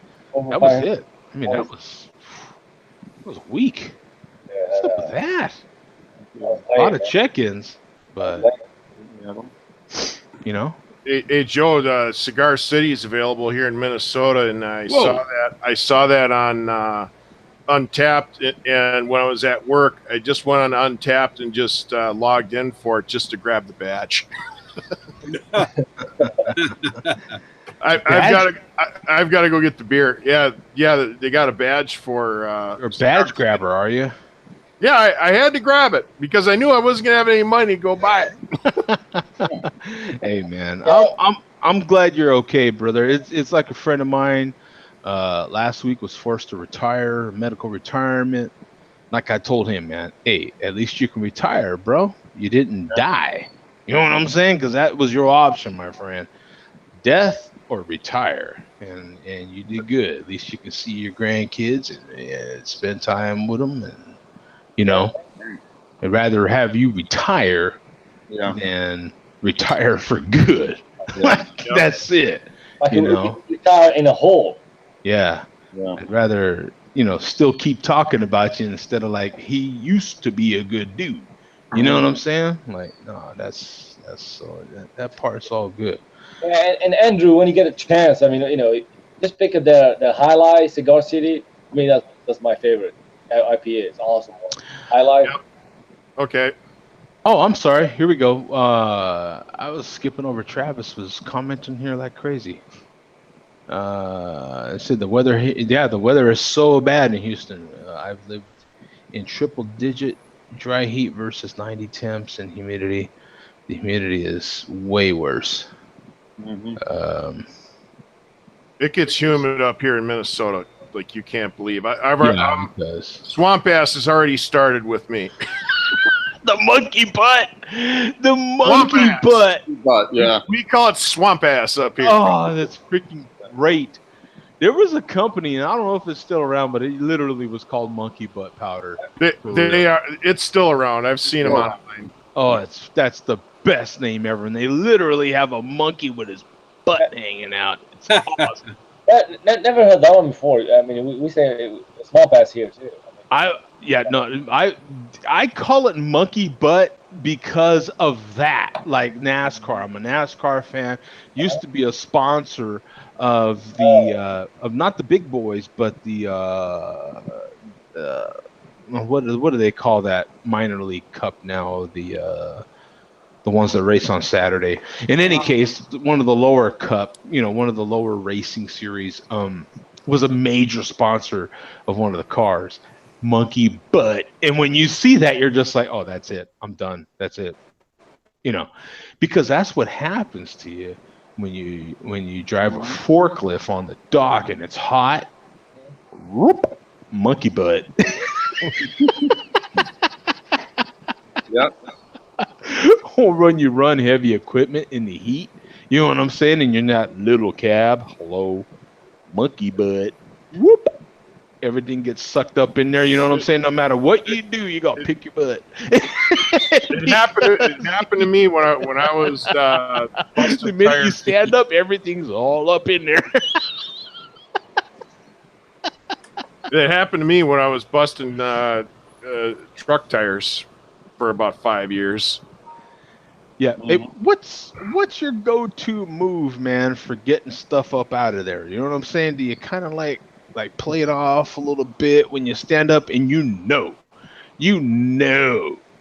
that you're pulling a Pac-Man back there, man. You know what I'm saying? What's the go-to move for getting that Pac-Man out of the back end there, man? You know what I'm saying? Getting unmunching that stuff. I just try going to a restroom and just do it the right way. I'm not one to like walk around a Joe. grocery store and grab my shorts out of my ass. Barry the cable guy. Get it done. I have to admit, man, I'm one of those guys. When I see someone that literally, it's like, woo, like you could just hear the Kirby sucking everything up in there. You know what I'm saying? That's about it. That's about I'm it. one of those guys that takes a picture of that because I'm like, oh, this is awful, but I gotta get a picture because that's funny. You know what I'm saying? Like that's funny. You know what I'm saying? Oh, and it sucks because I know I'm that guy sometimes. So I try to like hurry as quick as possible. I'm usually wearing long shorts, so I'm like trying to yank the leg. You know what I'm saying? Trying to be smooth. Like the minute you stand up, you're like, I do that too. because you can feel it. You know what I'm saying? You're like, oh, Or you just strike a pose. this one ain't gonna be good. You know what I'm saying? Like, Yeah. you know, especially when you got a lot of junk back there. Now, that is one thing. When you got a lot of junk and you slurp the stuff up. But when you got the flat back and you got no butt and then you suck it up like that, that's no bueno. That is no bueno. That is not a good look at all, man. When you a big person and you ain't got no butt in it. Just when this conversation is getting great. Yeah. The beer topic has officially left the rails. Joe, I'm not leaving This the show show. has to here. go off the rails I at mean, least this is once. getting great. I'm just gonna mute my mic. I'm Yeah. gonna listen to the show, but I have a hockey game to watch. I'm not gonna leave the show though. I'm Don't worry going to about listen to you guys it. Yeah, no while I worries. watch the hockey game. We got mom and I have got a friend of the family. He worked for Excel Energy for about 40 years, and he retired. This man was like 6'4" and literally had no ass, and his nickname was Pants, for the simple fact he had no ass, and every time he walked around, his pants were around his freaking ass before it was even a fad. He was doing some work above a drop ceiling in a store at a mall, and anyway, his arms are up in the ceiling, and we're doing it with his thing, and all of a sudden his drawers just drop down to his knees. Boom! The moon is out. I worked for 14 years with somebody that was like that. You know what I'm saying? Yeah, I get a like, similar story. Yeah. No better, you know. And so one day for a gift, we gave him suspenders. Oh, we did too. That's funny. Because there'd be certain situations where, you know, in order to recoup freight or rework something, you got to be up on the forklift, and you got the forklift jacked up and the pallet, and so you're standing up on the pallet, and there goes old boy, and he got to bend over at some point, and it's just like, ah! And you're like, ah! And you're New like, moon. he can't stop. Yeah, new moon. You know? Oh. And so That's yeah, classic. it's yeah, we gave the boy suspenders, man. You know, but he didn't wear them. You know what I'm saying? He was like, y'all just look. You know what I'm saying? Like, you don't have to look. Why you keep looking? And I'm like, cause you can't help it, man. Like, it's like a magnet for your eyeball. You're like, damn, oh damn, like, oh damn. My eyes, my eyes, my eyes.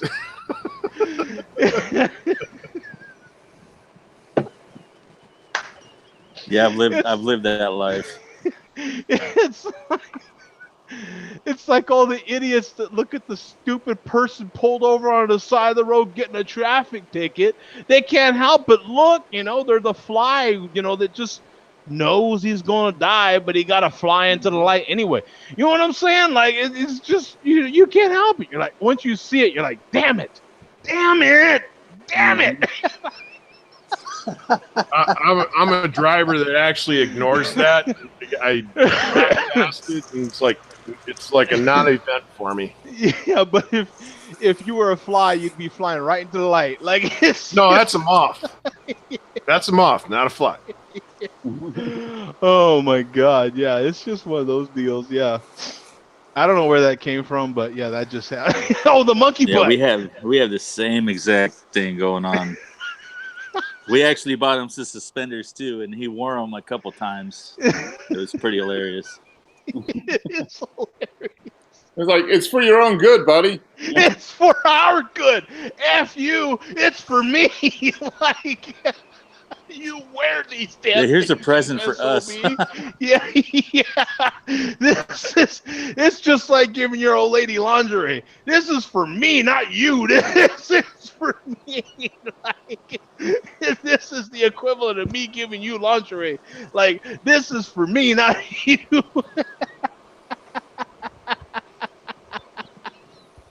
Oh, that's great. I even knocked my damn thing off of my microphone. Oh, that's hilarious. I gotta go, guys. And nice seeing you, Sadiq. Yeah. Later, Sadek. Try and come back a little bit more often. We miss you. Bye, man. Thanks. Bye. All right, Sadiq, see you, man. We got a lot of miles off of that. What was it? The monkey butt or Monkey butt, yeah. yeah. Yeah.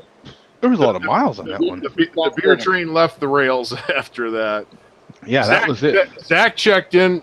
Zach was up, and then he just disappeared. Yeah, he heard the conversation. He was like, "Oh, this is too much for even me. I'm out." Yeah. Yeah, he bounced. I saw him pop in there. He was like, Oh, man. yeah, no. You know how well, I don't know about how it was for you, but when I used to get high and you show up at the party a little late and everyone's already there, as far as there, and you're down here and you're like, I'm just going to leave because I'm never going to catch up. You know what I'm saying? You're like, it could even be the bar. Like you could show up at the bar a little late and everyone's already here. You know what I'm saying? Like Cinco de Mayo, like right now. It's 5:37 right now. If your friends is already there and you are going to show up fashionably late at 8, they're going to be here and you're going to have to drink a lot of tequila to catch up. You know what I'm saying? Like, you're like, you know what? I'm going to take a rain check, man. Maybe next year we'll catch it. You know what I'm saying? Because, yeah, that's going to be too much catching up.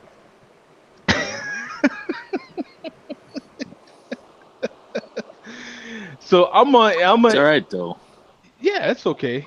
Sometimes it's fun, just because you could be the one a little more sober, kind of instigate stuff. Not that I advocate that, but it is fun. You know what I'm saying? When you're the one a little sober, you can, kind of, get people to say things and do things and, play truth or dare or something like that. You know what I'm saying? Oh, you're that guy, huh? Yeah, why not? I mean, you got to keep it interesting. You know what I'm saying? I mean, look, I'm sober, you're not. Time to take advantage. Yeah, why not? You got to take advantage of an opportunity. This is an opportunity. Hello. Right? Joe's not going to pass up an opportunity. I mean, why would you pass up a good opportunity like that? You know what I'm Jabs are going to saying? be taken. Yeah, you have a chance to get some good video evidence of something, and especially if it's a work-related friend, or work person, yeah, this could come in handy down the road. You know what I'm saying? You're like, oh, you want to do what? Hold up. Have you seen this? Yeah, you might want to keep that to yourself, man. Yeah, because you ain't doing that. You know what I'm saying? Yeah. That might happen. That's what I heard. That's what happens. That's what happens. Yeah. Anyway, I've got this other beer, and this is the review that I posted on Facebook Facebook, and this is the Budweiser Freedom Reserve. Oh, you did get it. Red lager. Okay. You got this too? No, I didn't get it, but I Oh! saw it come out. Bum's approving of your beer, Joe. Yes, that was a bum approval right there. But this one I picked up mostly because Budweiser's. I think it said on the 12 on the 6-pack on the outside of it, $1 per 6-pack goes to the Folds of Honor, which is a charity that helps military families scholarships. So I'm going to back up anything that's for veterans. They got their veterans that worked at Budweiser to make this beer, and they actually signed the bottles. If you can see their signatures here, so that's their signatures on certain bottles. So you got different people that sign different bottles. But I thought that was really cool as well. So they've raised so far $14 million, which is very considerable when you think about that. They only sent one truckload of water down there to help some other people, but at least with this offering for the veterans, they're being very generous. So I like to support anything because I'm a veteran as well. So and they've got all the different armed forces on the bottle cap. So they got Navy, Marines, Army, Air Force, and Coast Guard, all written on the bottle cap there, which is cool. I know it's hard. Were those selling in 6-packs or? I saw it in 6-packs. I didn't see it in 12-packs, but they do have it in cans. So I would assume the cans might come in 12-packs. Hey, Joe, you like coffee, right? Yeah. Oh yeah. Write this down. Black Rifle Coffee Company. Veteran owned and veteran employed. Oh, awesome. That's awesome. So, but this one, when I reviewed it here, Smoking! Oh, look at this. Smoking into the glass. But this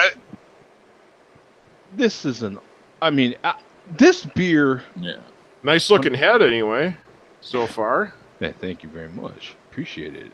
The beer. Tappa here, but it's a beautiful color. Look at that, man. When I reviewed this beer earlier today, it has a really nice, like caramelly smell. They used molasses in this as well, so it's kind of sweet. Okay. But not overly done. But it is on the sweeter side, but not overly done. It's got like a red hue coming through. Yeah. On the screen. They do classify it as a red lager. Okay. So it really is red then. Yeah, it really is red. And I've got, I bought a 6-pack, so I got a few more, so I'm not worried about taking the picture, Sadiq.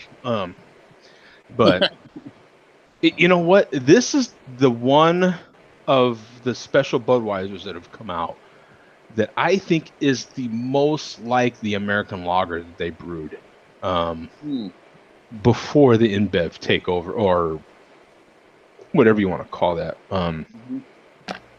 But I thought that was one of Budweiser's best. And this one, I'd buy again, I got to tell you. They're only brewing it supposedly till September 30th or till supplies run out. So I'll be buying this again, I promise you. What are you paying, like $8.99 for a 6? No, I think it was $6.99. $6.99? Yeah, I think so. 6-pack? Okay. Yeah, for 6-pack, yeah. That's worth trying. Yeah.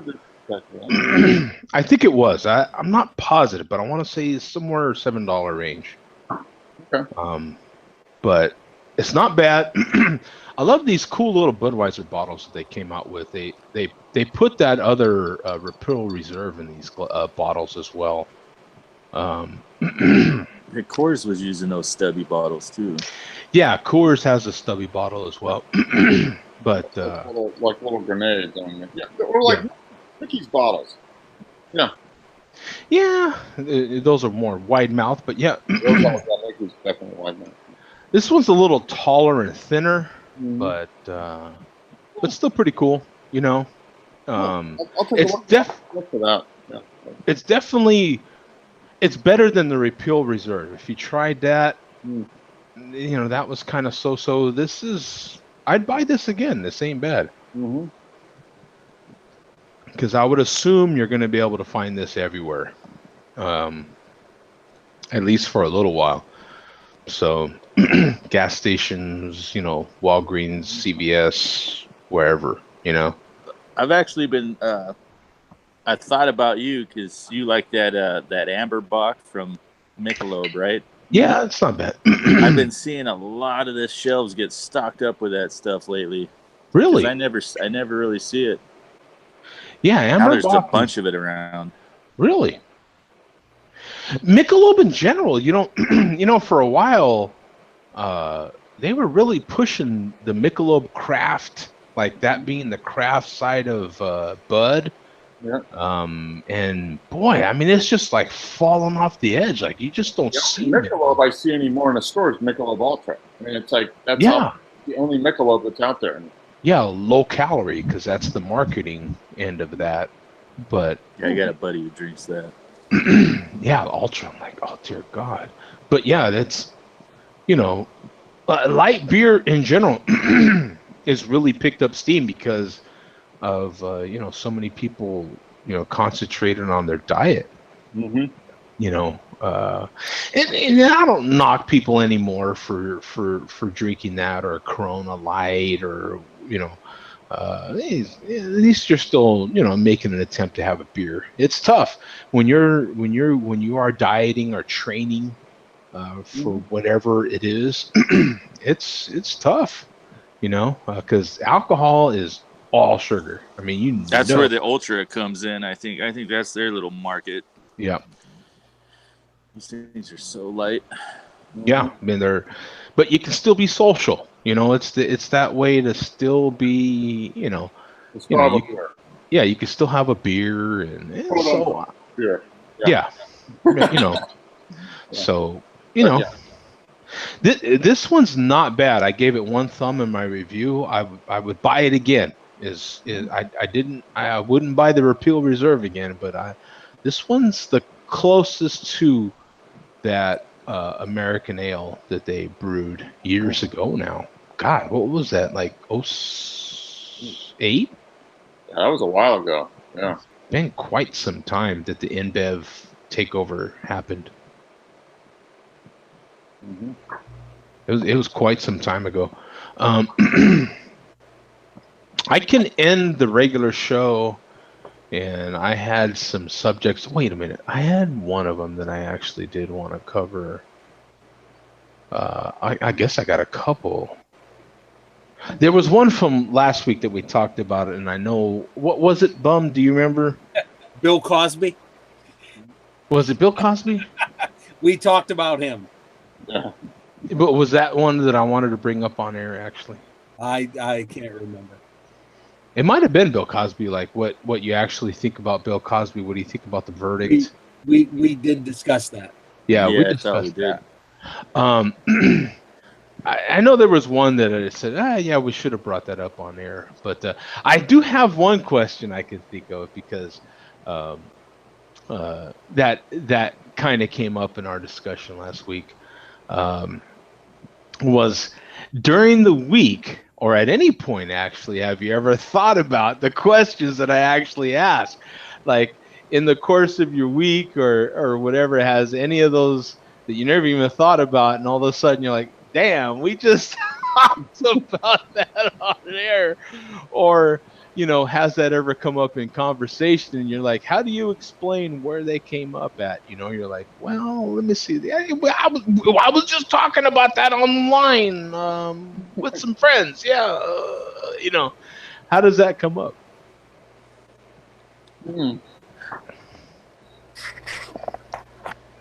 Possibly. I can tell you how it does for me, because it'll happen. I just say, I was talking with some friends. You know what I'm saying? And that's how I explain it. Yeah, everybody here is a friend. Got some friends were talking about this. What do you think, or whatever? Yeah, because you're not a beer geek, so you wouldn't understand. But I was talking to a beer geek, and they said that they were drinking some really dank beer. Dank beer, yes.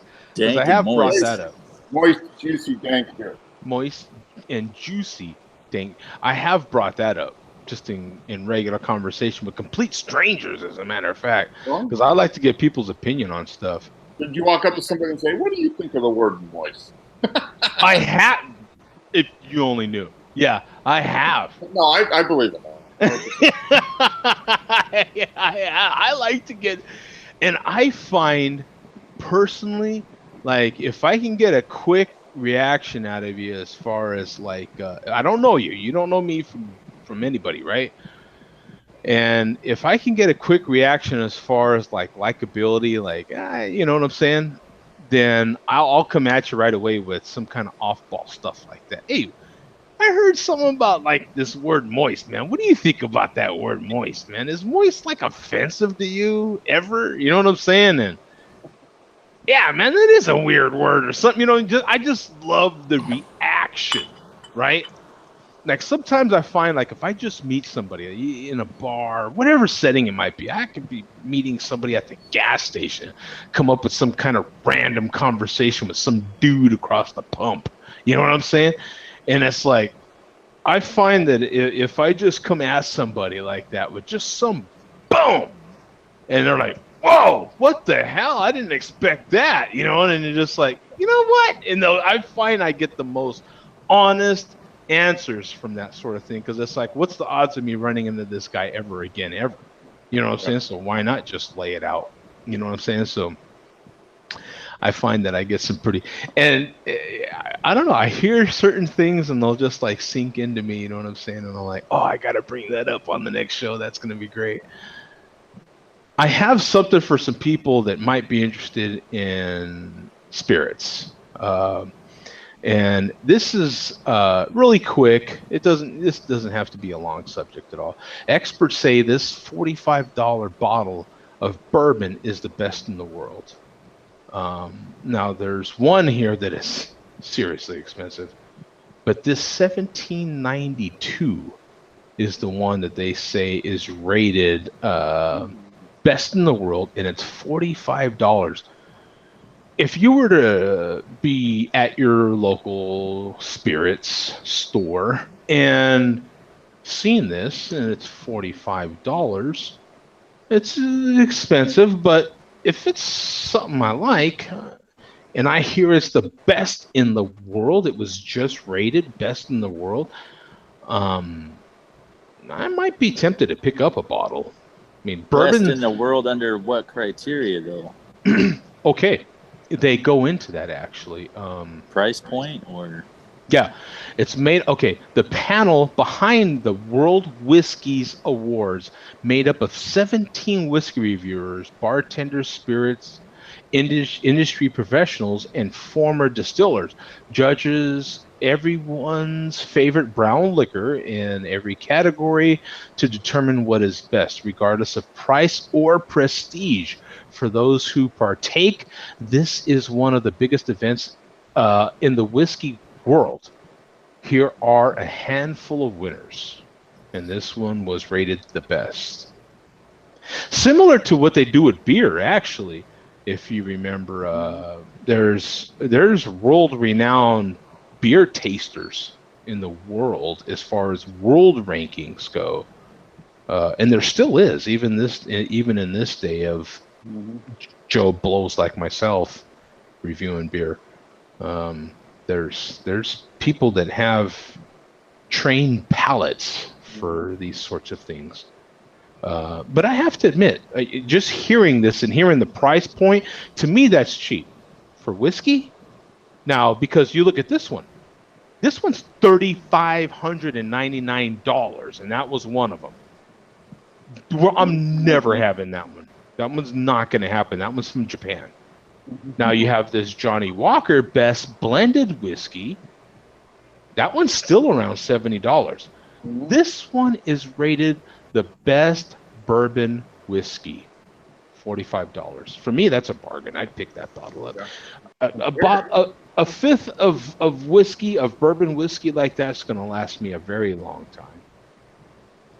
To me, it's a value. To me, at $45, it's a value for me. That's at least 2 or 3 nights worth. I mean, so yeah, I think.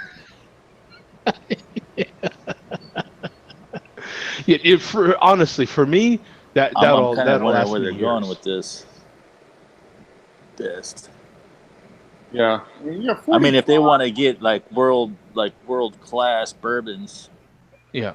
I don't know exactly where they're going with it. Well, this is like they said, 17 whiskey reviewers, bartenders, spirit. So these are people that the World Whiskey Awards has said that these are our judges. Does it have the whole list of how many of them was it? 17 of them?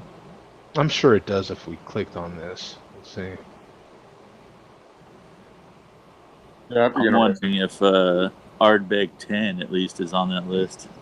World Whiskey Award celebrating the world's best whiskeys. Taste winners, design winners. I mean, it looks like it gets broke down pretty well. Let's see, taste winners. Yeah. So you must have a category for bourbon.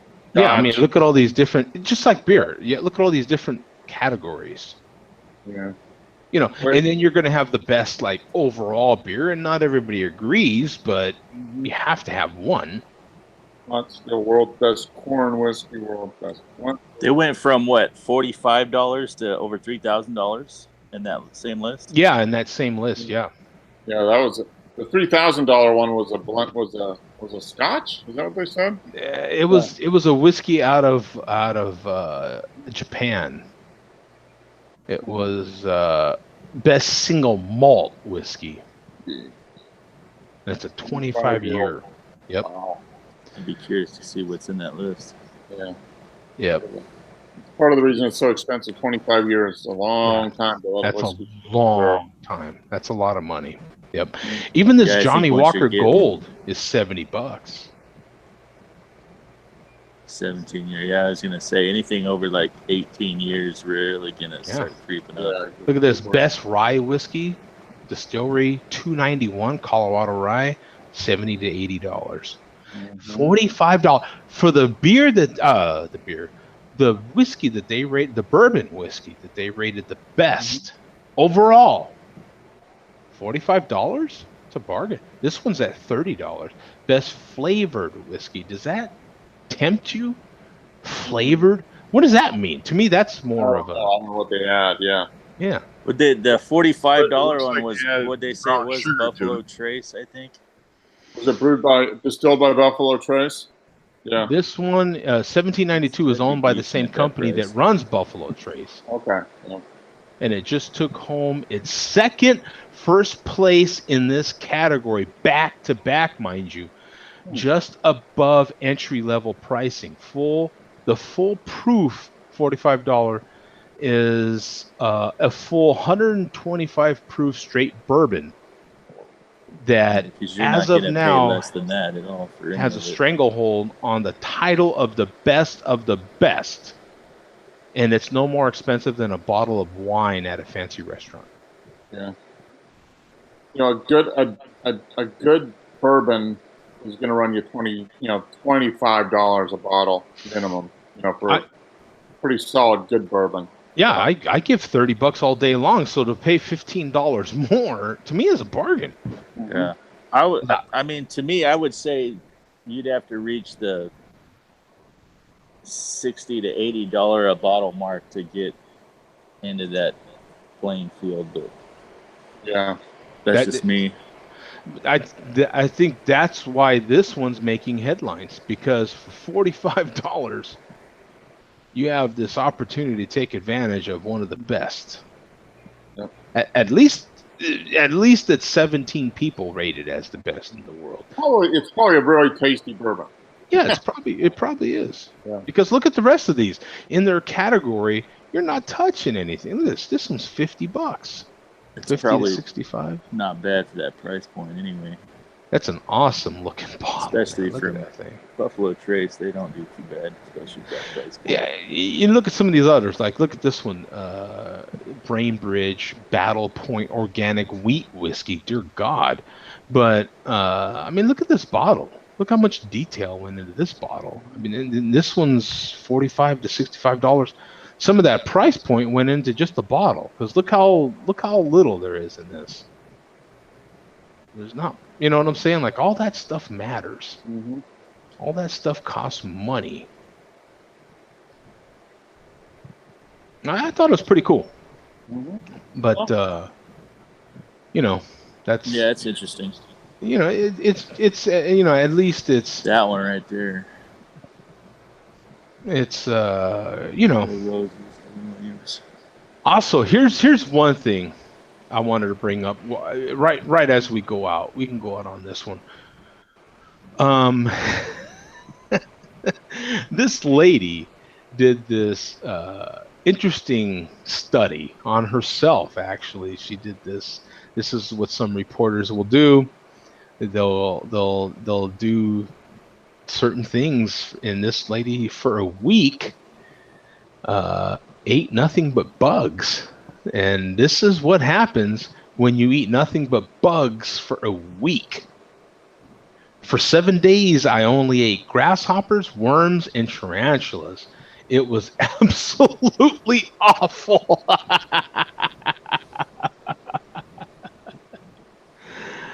But in the beginning here, she tells you if you eat a 17-ounce steak, you're also consuming about 2,034 gallons of water. Most of that goes into watering. 6 square meters of corn or grain required to feed each 17 ounces worth of cow. And sure, 17-ounce steak served with salad and fries is a tasty meal, but it's also and you can kind of tell by the gist of this where she's coming from, right? She's kind of a vegan and everything like that. But part of her overall point was that there's just as much protein in bugs as there is in steak. More protein, actually, I think, was part of her point in one of these columns here. But here is what roasted crickets and basil, grasshoppers, and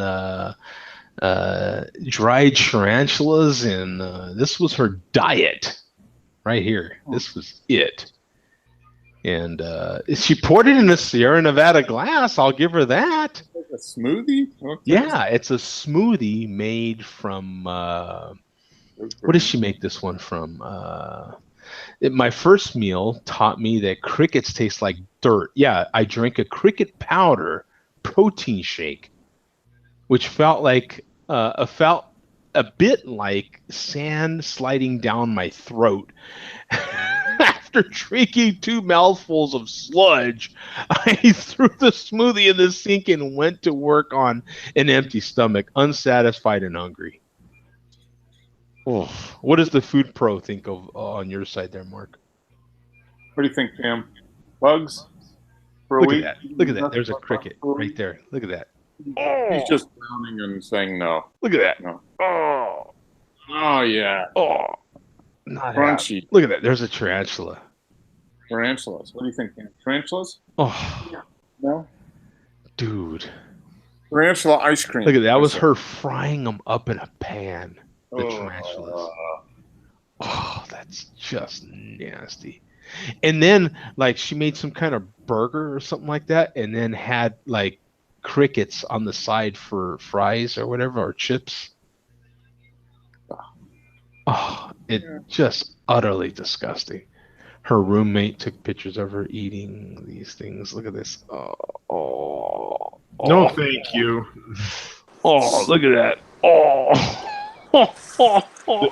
The military spec ops operations for all branches, they teach. Whoop. He went out.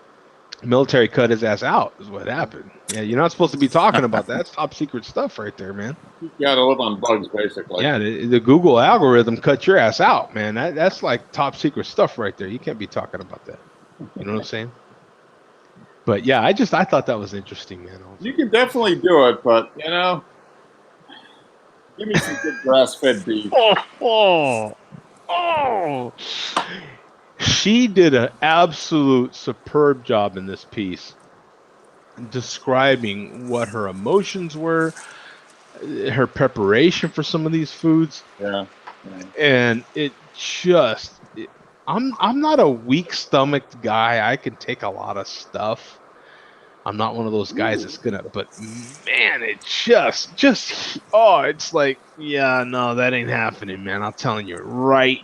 You could put 10 mil on the table and be like, dude, all you gotta do is eat that plate of crickets, and I'm like, damn, I could use 10 mil too.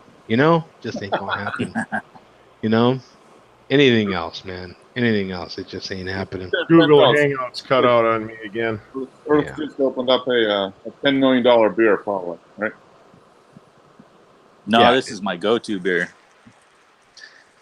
What It's is my it? normal Is that your go-to? Oh, okay. Pacific really? Drift IPA. Oh, yep. Okay. I didn't see the bottle. Is All that a right. go-to for you, Earth? Yeah, that's my go-to.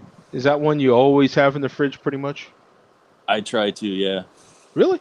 So Yeah. what is a beer? Well, Earth's already said his. Do you have one, Mark, that you always have in the fridge? I mean, No, I don't really have any one beer that's always in the fridge, but or just I will go to if I see, a good. I mean, I love Sierra Nevada Pale Ale. I mean, that's just a straight up. That's a good one. I really enjoy the well, Fat Tire. I mean, that's kind of a standard. I mean, this is a nice basic one. But and then PBR. You got to have, especially in the summer. PBR's got to be in there because it's cheap and it's drinkable and it's so spongy when it's hot outside. But I don't know. I don't really have like one beer in the fridge all the time. And I'll drink what I got in the fridge and I'll go out and see something else and pick it up. I'd really like to see what you think about this one, Joe. I know you had the amber, but yeah, I had the amber. Yeah. This one packs a punch for what it is. Really? Yeah. I'd really like to see what you think about it. So your go-to is an IPA, and Mark, I think you're leaning more towards IPA. Yeah. IPA, Pale Ale, yeah. Pale Ale. I'm curious because since I've had it, if I see this is in my fridge. Yeah. I mean, I literally can't help it. They don't have it canned all the time there's 2 grocery stores by me. They don't have it canned all the time, or I would have it more. It's pretty much when I go to Total Wine, I'll find 6 packs, so I'll buy it, which ain't that often. I might go once every 2 months, maybe 6 weeks. I might cut it down to 6 weeks. But at my grocery stores, they do have it in bombers, so sometimes I just can't help it. I don't even look at the price. I don't care. I will buy it. Matter. Like it, But if it's in a bomber, I'll buy 1 bomber. You know what I'm saying? Versus a 6-pack, I'll buy a 6-pack. You know what I'm saying? And sometimes at a decent price, I'll buy a couple bombers, but still, it's only 2 bombers versus a 6-pack. Yeah. To me, that's a bigger sale. But yeah, for me, this is a beer lately that I just can't resist. It's just it hits all those notes for me. You know what I'm saying? Right. For me, that's like it's funny that a what is this? An 8.1 beer is a go-to for me. There's another beer too that's kind of a go-to that was just introduced to me. It's that one that my buddy brought me. Sneaky. I'd have to go through my Untappd to find it. All of a sudden, I can't think of the name, but it's just a really good beer for me. Where's my beer history? And when I see it, Space Dust. Space Dust. Yeah, you've been having some of that. Space Dust is another Elysian Space Dust. Yeah, 8.2 beer. Sneaky. That beer has been. That's one of those beers that's been everywhere for me. Mm-hmm. It's just everywhere. Everywhere I look, I see. Now maybe it's just one of those deals where I didn't see it before, and now that now that I've had it, now I see it everywhere, but it's everywhere. I mean, it's so common. I can buy space dust everywhere, but yeah, space dust. I will buy quite a bit of, and the same thing with Syntax. Mhm. Syntax is very, very, very, very easy for me. I could just drink that over and over again. Yeah. But I tell you what, this Budweiser, I have to admit, man, this Freedom Reserve, Yep. I'll buy that again. I'll buy at least another 6-pack before it goes out. This is enjoyable. For Bud. You know what I'm saying? Like I'm not going out of my way for it. But if I run into it again and it's $6.99, Mhm. why not? You know what I'm saying? Another beer I don't have to necessarily think too hard about. But I'm gonna look. I'm gonna look for that one. Yeah. Yeah, I saw the release on that one. I was kind of wondering about it. Yeah, but May 1st is the official release date. I bought mine last weekend. Okay. So it was obviously out before May 1st, but Oh, you're in the store. I just need to look in that section of the cooler next time I go there. yeah, not a bad, By the macro section and just keep going. right. Just stop So, and, hey Zach, what's up, brother? Hey, Zach. Exactly. How you guys doing? Excellent. What's going on with you for Cinco de Mayo, man? Tell us from that awesome brewery chain reaction. What's happening for Cinco de Mayo on a Saturday? This got to be big. Today we had 2 tappings. We had first for Derby Day. We had long face. A long face is better than a something or whatever. I don't know. Some local named it. It's a mint mild with a little bit of bourbon. Ooh. Okay.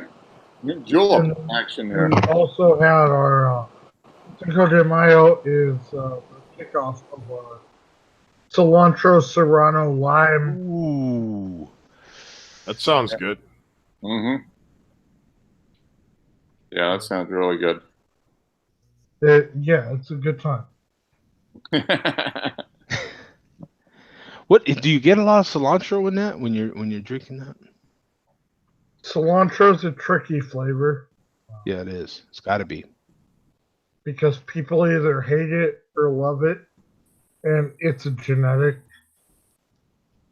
In my eyes, it's a genetic defect Mm-hmm. if you don't like cilantro. Yeah. It's kind of like having some sort of disease. I don't want to know. Well, I was reading on like a marinade for steak, and they were debating to put cilantro or not in it. And somebody said cilantro to a certain percentage of people, cilantro tastes like soap. For what it's just some Soap. Yeah, it just comes. Yeah, a lot of people get. It's actually a genetic thing in your palate that cilantro can taste like soap. Yeah, yeah, Soap? yeah. Which I don't understand, but they say it's Never like heard of that. 3 to 5. I gotta admit, I agree with that. I do get soap out of it. Do you really? I do, yeah. Yeah. Wow. So, that's why it's I guess. I mean, I've never had a problem with it, but yeah, they say there's 3 to 5% of people that get that flavor. So it's like you got to be careful. Wow. But I would assume it's got to be a good seller, huh, Zach? Yeah, that's one of our best sellers through the summer. Yeah, because when you love cilantro, man, I mean, you just love it. Well, it's light on the cilantro. We have people come in. I don't like cilantro, but that's tolerable. I could see that. I could see that with cilantro. I could see that. I use serranos because jalapenos are just. I kind of think they're a basic bitch pepper. Hi, sweetheart. How you doing? Yeah. Pepper. So much easier. I'm getting the hell out of this truck. His what? What? You drove the hell out of this truck. Oh, I'm getting the hell out of this truck today. Oh, is Bum there? We just got malt liquored. An official J Vega 419 malt liquor just Sweet. happened In the chat? All right, way to go. in the chat. That just Oh, wow. happened. We haven't been malt liquored in a while. We haven't been malt liquored in quite some time. Yeah. We just got malt liquor. You got I tell that. you, I have to admit, now that you made me think about it a little bit, cilantro probably is one of those polarizing ingredients, just like tequila. People God. either love tequila. Well, I don't know about love, but people either like tequila or they don't. There's no like in between, like, right? And people either have this like story about tequila and why they don't touch it anymore, and that's it. And cilantro, I could see that. I could see where people would, like, no, I just can't. Cilantro. It's either a like or a don't. It's on or off. It's not a. I love cilantro. Yeah, cilantro's. You can't feed me enough cilantro. Yeah, exactly. It's like Well, lemon. Yeah, I compare it to tequila because tequila, you hear the word tequila, and you're either like, oof, or you're like, oh, okay, you know what I'm saying? Yeah, you know what I'm saying? Bring it up, get away. Yeah, and cilantro is kind of one of those things too. Like I could see that where people are you hear just the word cilantro and you're like, that sounds good. You know what I'm saying? Or it could be like Earth said, to him it's like soap and I can see Spicy that. soap. Yeah. People are weird. We also will have our lavender lager come out, and some people hear lavender and go, that's great. Other people go, oh my god, no. Yeah, that could be another, especially in a beer. That could be kind of like Zach, that was the beer you sent me over New Year's. I loved that beer. That was good. Yep. It's one of those you have to taste it. If you don't taste it, we try to do everything that's fairly even keel, Yeah. What'd you think about? Have you had this new mural from New Belgium? I haven't had that one. This is Agua Fresca Cerveza.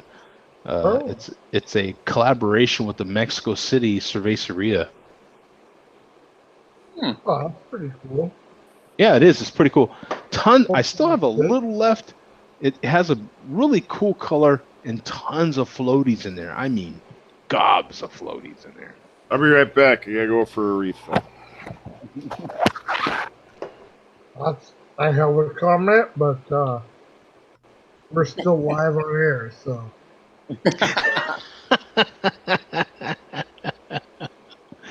Well, here's one. Here's one for you, Zach. Budweiser has a Freedom Reserve. Okay, Joe's just trying to piss me.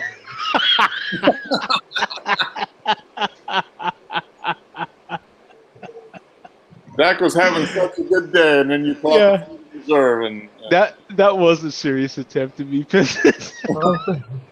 I've had a couple of shit days in a row, Joe. All of a sudden, we get this fucking Budweiser. Don't you know what we call it? It's actually not bad either. I think this one was brewed right there in Colorado. Oh, I bet it was with a whole batch of European corn. You see me stirring the pot. I had my first Enjoy bite in a can on the show today. how about this, Zach? If you had this one, What is Forecast? The Emperor, New Belgium. I haven't had it. I heard it's awesome. It tastes like rope. I mean, that's basically what it tastes. Wow, It tastes like great. baling twine. Glad I didn't buy that one.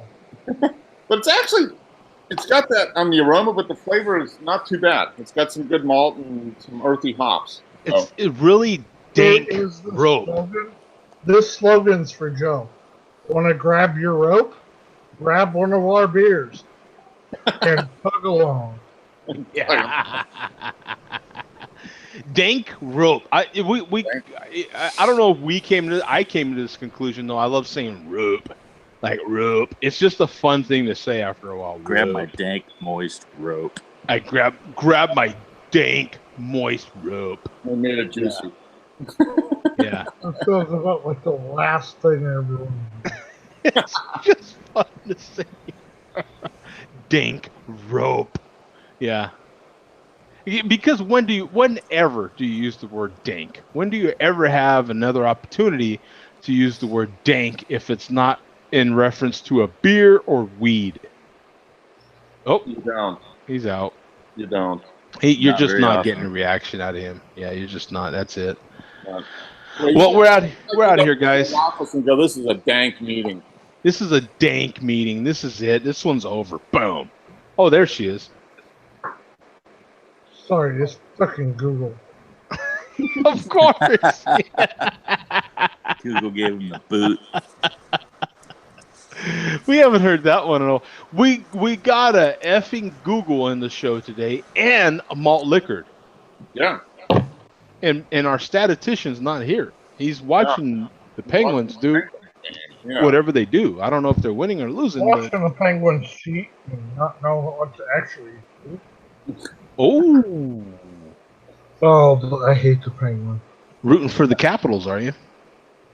Anybody. The Penguins are the Patriots of hockey. Patriots of hockey. I'm trying to get Bum to join. No, he Yeah. ain't joined. He actually left the show to watch the Penguins. Yeah. Oh, well, understood. This is the fucking thing. Well, he's in Penguin country, so that's Well, if we can just. He will document how many times I say fuck. You know what? You know what's? Let me know if you guys are experiencing this in your areas. I'm hearing so much about baseball this year, and I don't know if it's just because I'm in Arizona. I'm trying to get It's because the Diamondbacks have a slow and pitching. Yeah, they're doing better at pitching, aren't they? But I mean, I was hearing more baseball buzz even during spring training, and not necessarily Diamondbacks related. You are in the spring training. I know. I'm surprised you haven't brought up Pujols' 3,000th hit last night. Hey, how did he hit it? He got it. Yeah, he's at 3,001. So he got more than just the one. It's amazing what creatine and all the other steroids.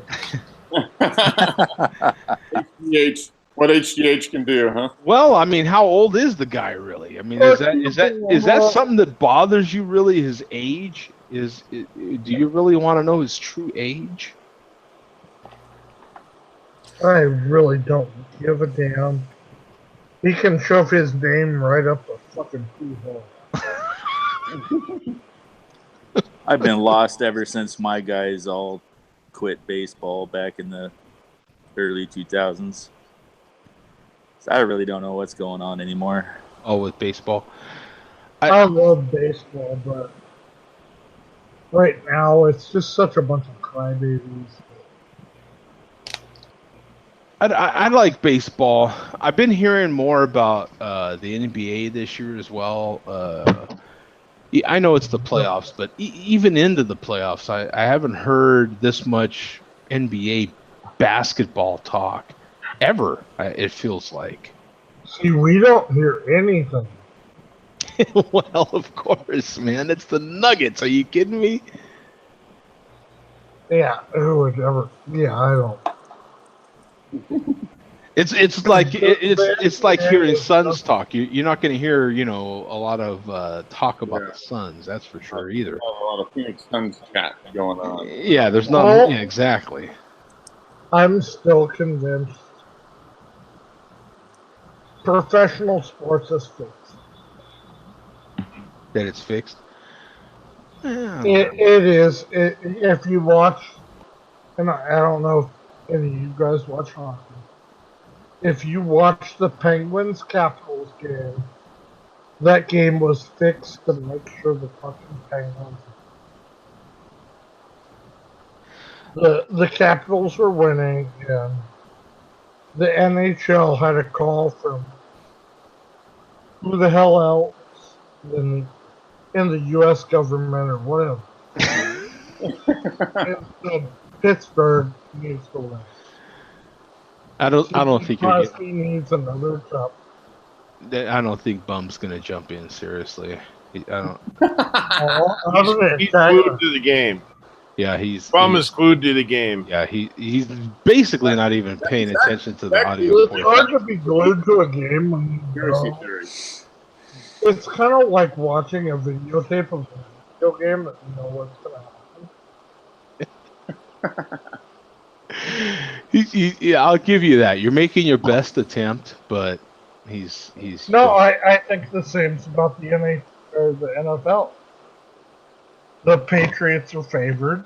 The officials are favored towards the Patriots. Well, let's get Tom in here, damn it. Well, Tom hasn't been on, has he?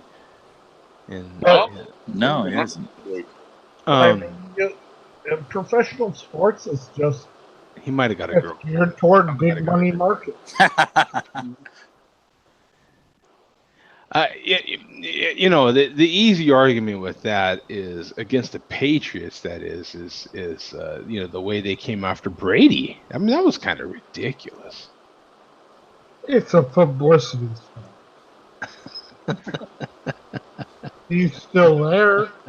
He's still doing his thing. I mean, if Brady really came after Brady, and Brady was half of the man that Giselle's vagina claims he is. I mean, he is definitely. You know why not? Do you think he's one of the best ever? Do you think he's the best quarterback ever? The NFL is in its worst state ever. I think you put Tom Brady in the 1970s. He never survives. Do you think? Oh, God. I mean, look at what Pittsburgh was when Bradshaw was quarterback. The 72 Dolphins into 73, or 71 to 73 Dolphins. You look at those teams, the Bears in the 80s. I just don't think Brady can hold his own. You look at what Steve Young, if we're talking 90s, Steve Young, Troy Aikman, Marino Elway, Warren Moon. We talk what those guys went through. Brady is half of a quarter. I'll agree with you there, Zach. As far as the athletes are concerned, between what we got playing today in various sports versus what was back in the 70s and the 60s. You had guys back in the 60s and the 70s that were doing certain plays, and you had certain players that if you were a receiver, i.e. Dick Butkus for the Bears, if you were seen with the ball, you were his target, and he was going to drill you into the ground head first. Tom Brady wouldn't have thrown for. He wouldn't have made it to 1,000 yards a season. Nope. He'd be one of the worst quarterbacks. I find that interesting because the guy is so damn good that he No plays good with right this. now. He but plays you with a have to look at subpar right offensive line for years. And he's made up for having a subpar offensive line by releasing that ball so fast. The defense can't even, they don't even have a chance to react to it. But the NFL is not becoming big defensive league. Yeah, they're fast, but they're not talented. Attacking, I mean, they're not attacking individuals. When you look at these old school football dudes, you were hungry for a quarter. And that was your job. And I don't like Elway, but Elway got his ass beat and he hustled. And Steve Young hustled. Even look at Rich Gannon. I mean, that dude got his ass kicked every year. He threw the ball away every single time he had it, and when he knew he was going to get his ass pounded into the ground. Uh, Well, I'm not a Patriots lover, but I do at least respect the talent because you look at how much Brady throws that damn ball away. He does avoid certain stuff quite a bit and takes quite a bit of punishment, man. Like I say, he hasn't played behind a super great offensive line. And he's made great receivers out of nothing. I mean, receivers go there that were subpar, and all of a sudden they're catching everything. Like the guy but his just. record years are under Randy Moss. I mean, he has record-breaking receivers underneath the series that he's done. Gronkowski, Randy Moss. But I can't remember. His lineup of receivers is pretty damn solid. As long as he's throwing to him. I guess my problem is I don't respect the league. As far as like 1998 goes, I don't respect that league. I mean, because you even look at, to me, you look at what Tom Brady's done, and he's even influenced the whole the NFL as a whole as far as quarterbacks go right now. Well, yeah, Mark's living in a fantastic example. I mean, the Atlanta's quarterback is fantastic. I mean, that guy can really $160 million. He's doing pretty good right now. Isn't he? Is he the highest paid quarterback? He's the highest paid player now. Yeah. I mean, that's, but we're not living in that era, and it's not who's the best of your era, and just because you're great in an era, are we actually calling Mark McGwire the best hitter in baseball, the best home run hitter in baseball? Hell no, we're not. You could make that argument, but that's a totally different thing than what these guys went through before. The league was a different thing when it was actually a league of extraordinary gentlemen that were not pampered, that were not paid all this money, that were not guided by them.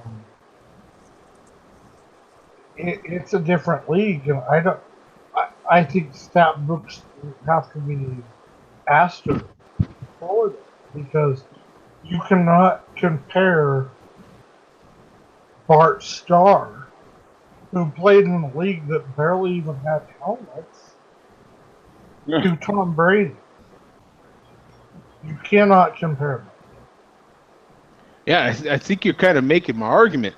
Because back in those days, those players had to have jobs to make it through the season. They couldn't dedicate themselves like these athletes can now. They didn't play as long. Their careers weren't as long. There was too much of a grind back then. Now these guys have the. I'm sorry. Can you argue who's a better athlete? I don't think you can. Athleticism. I'm just going by position. Athleticism is a whole different sort of thing, isn't it? Well, let's go Bart Starr to Tom Brady. You think Bart Starr was a good athlete? No, but he was a great quarterback. Technically, Bart Starr has still won more championships than Tom Brady. That's a technicality. He still has more championships than Tom Brady. Whether the I gotta NFL go grab another beer. Or not. Okay.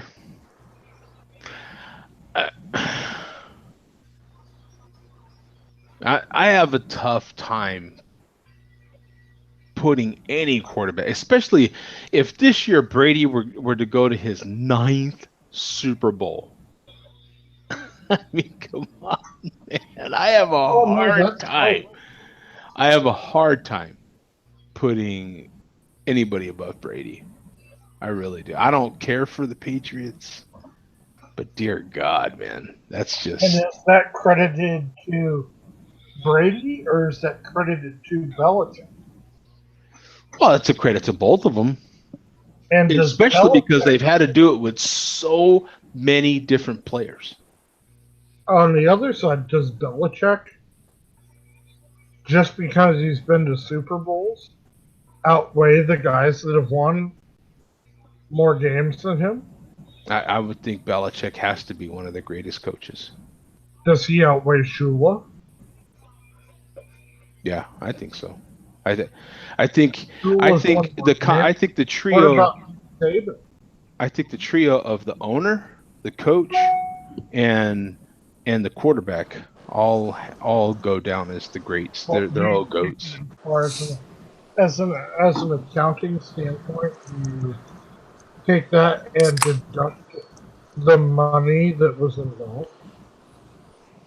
And then you look at another thing, like Brady doesn't even try to go after the money he actually could get. I mean, he doesn't even try.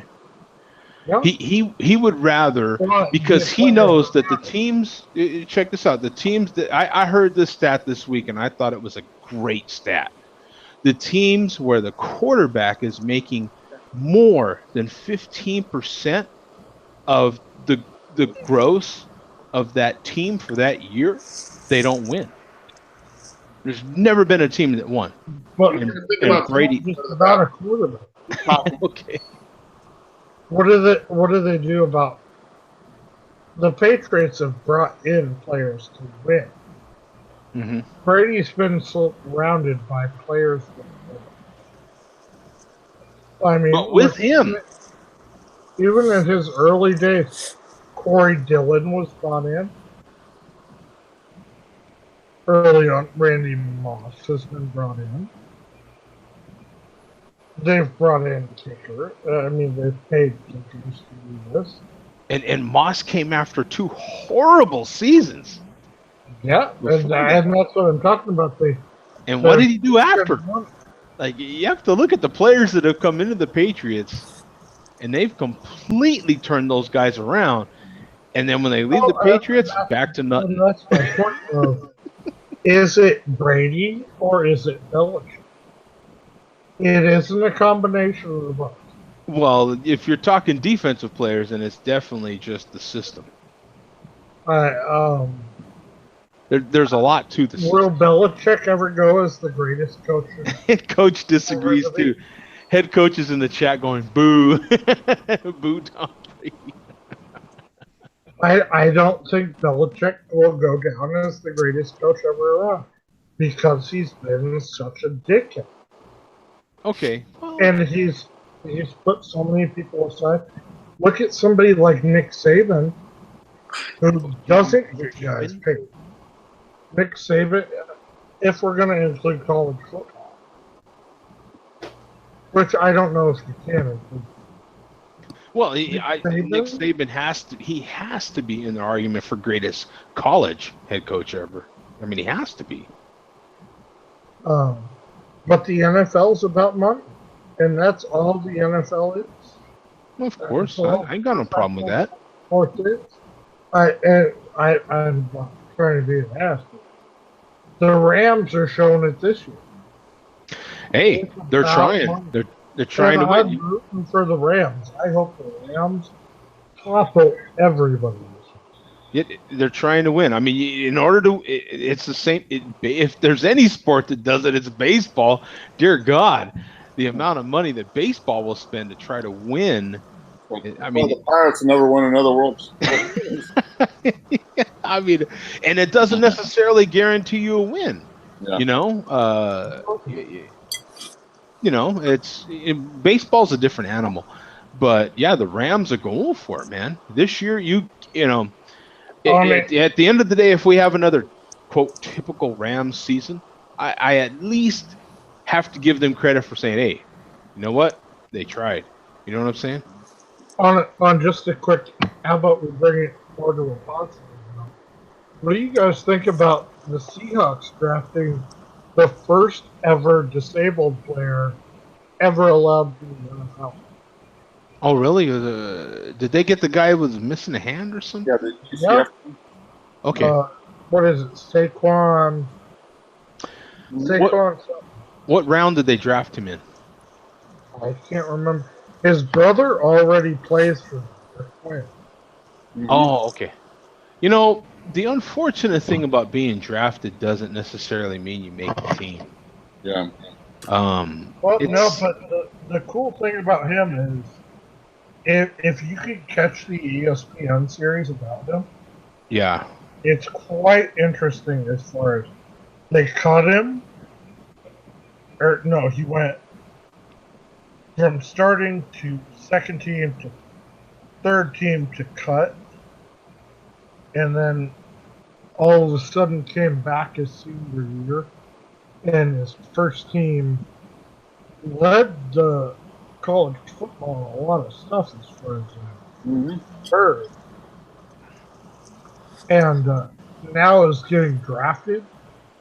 The NFL's not some fucking bullshit league that is just going to draft you because they feel sorry for you and want to make money. Well, they're a league that is gonna.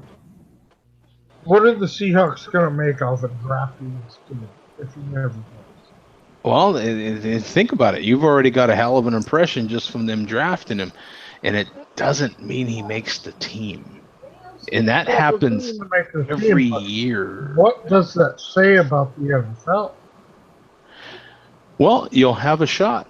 I mean, a lot of teams do that. You know, a lot of leagues do that. Baseball does it. Baseball's had disabled pitchers and so on and so forth. You'll get a shot. But you know what I'm saying? Baseball isn't football.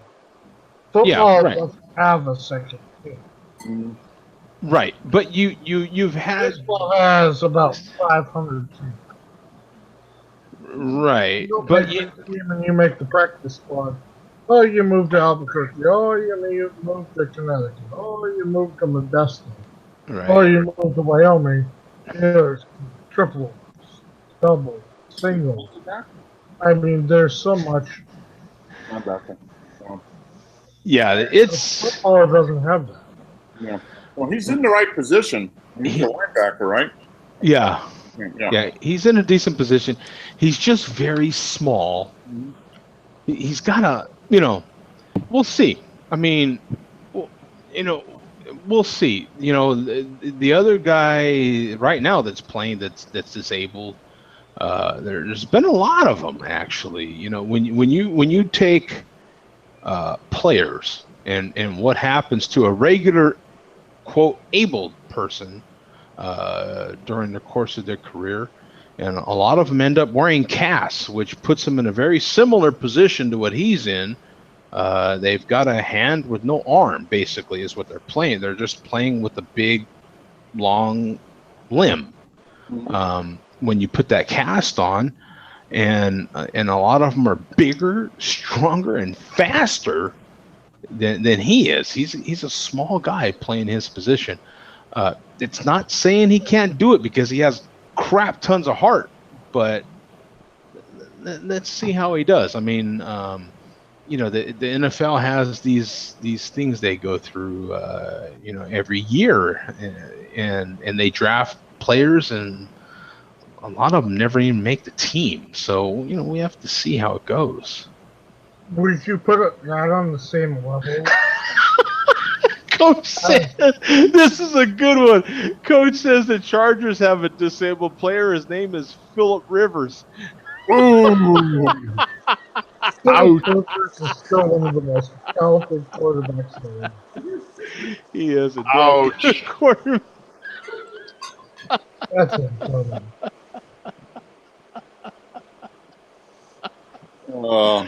That's If Phillip hilarious. Rivers was in Denver, he'd be the highest passer in the league. Yeah, you know what? Phillip Rivers is insanely loyal. Insanely loyal. I mean, I'll give him that. He could have left a long time ago, made more money, and probably had a championship, like the guy from Baltimore. You know what I'm saying? Who's a sinking ship by the minute. I mean, he got his championship and he got his money, and that's it. Like, he's been. What's our boy's name in there? The Ravens. What's his name? Flacco. Flacco. Yeah. He's been flacking. That's for sure. So. Terrible corner. Anyway, guys, we're out of here, man. This has been a pretty darn long show, so we're out of here. Everyone enjoy the rest of your evening, and we'll see you guys next week, okay? Go Penguins, right, Zach? All right. Go Penguins. Yeah, You guys all next week.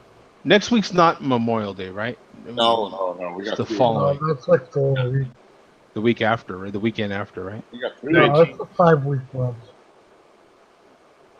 Okay.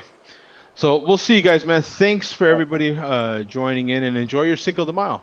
Yes. Peace out. Take care. See you guys. Cheers. See ya.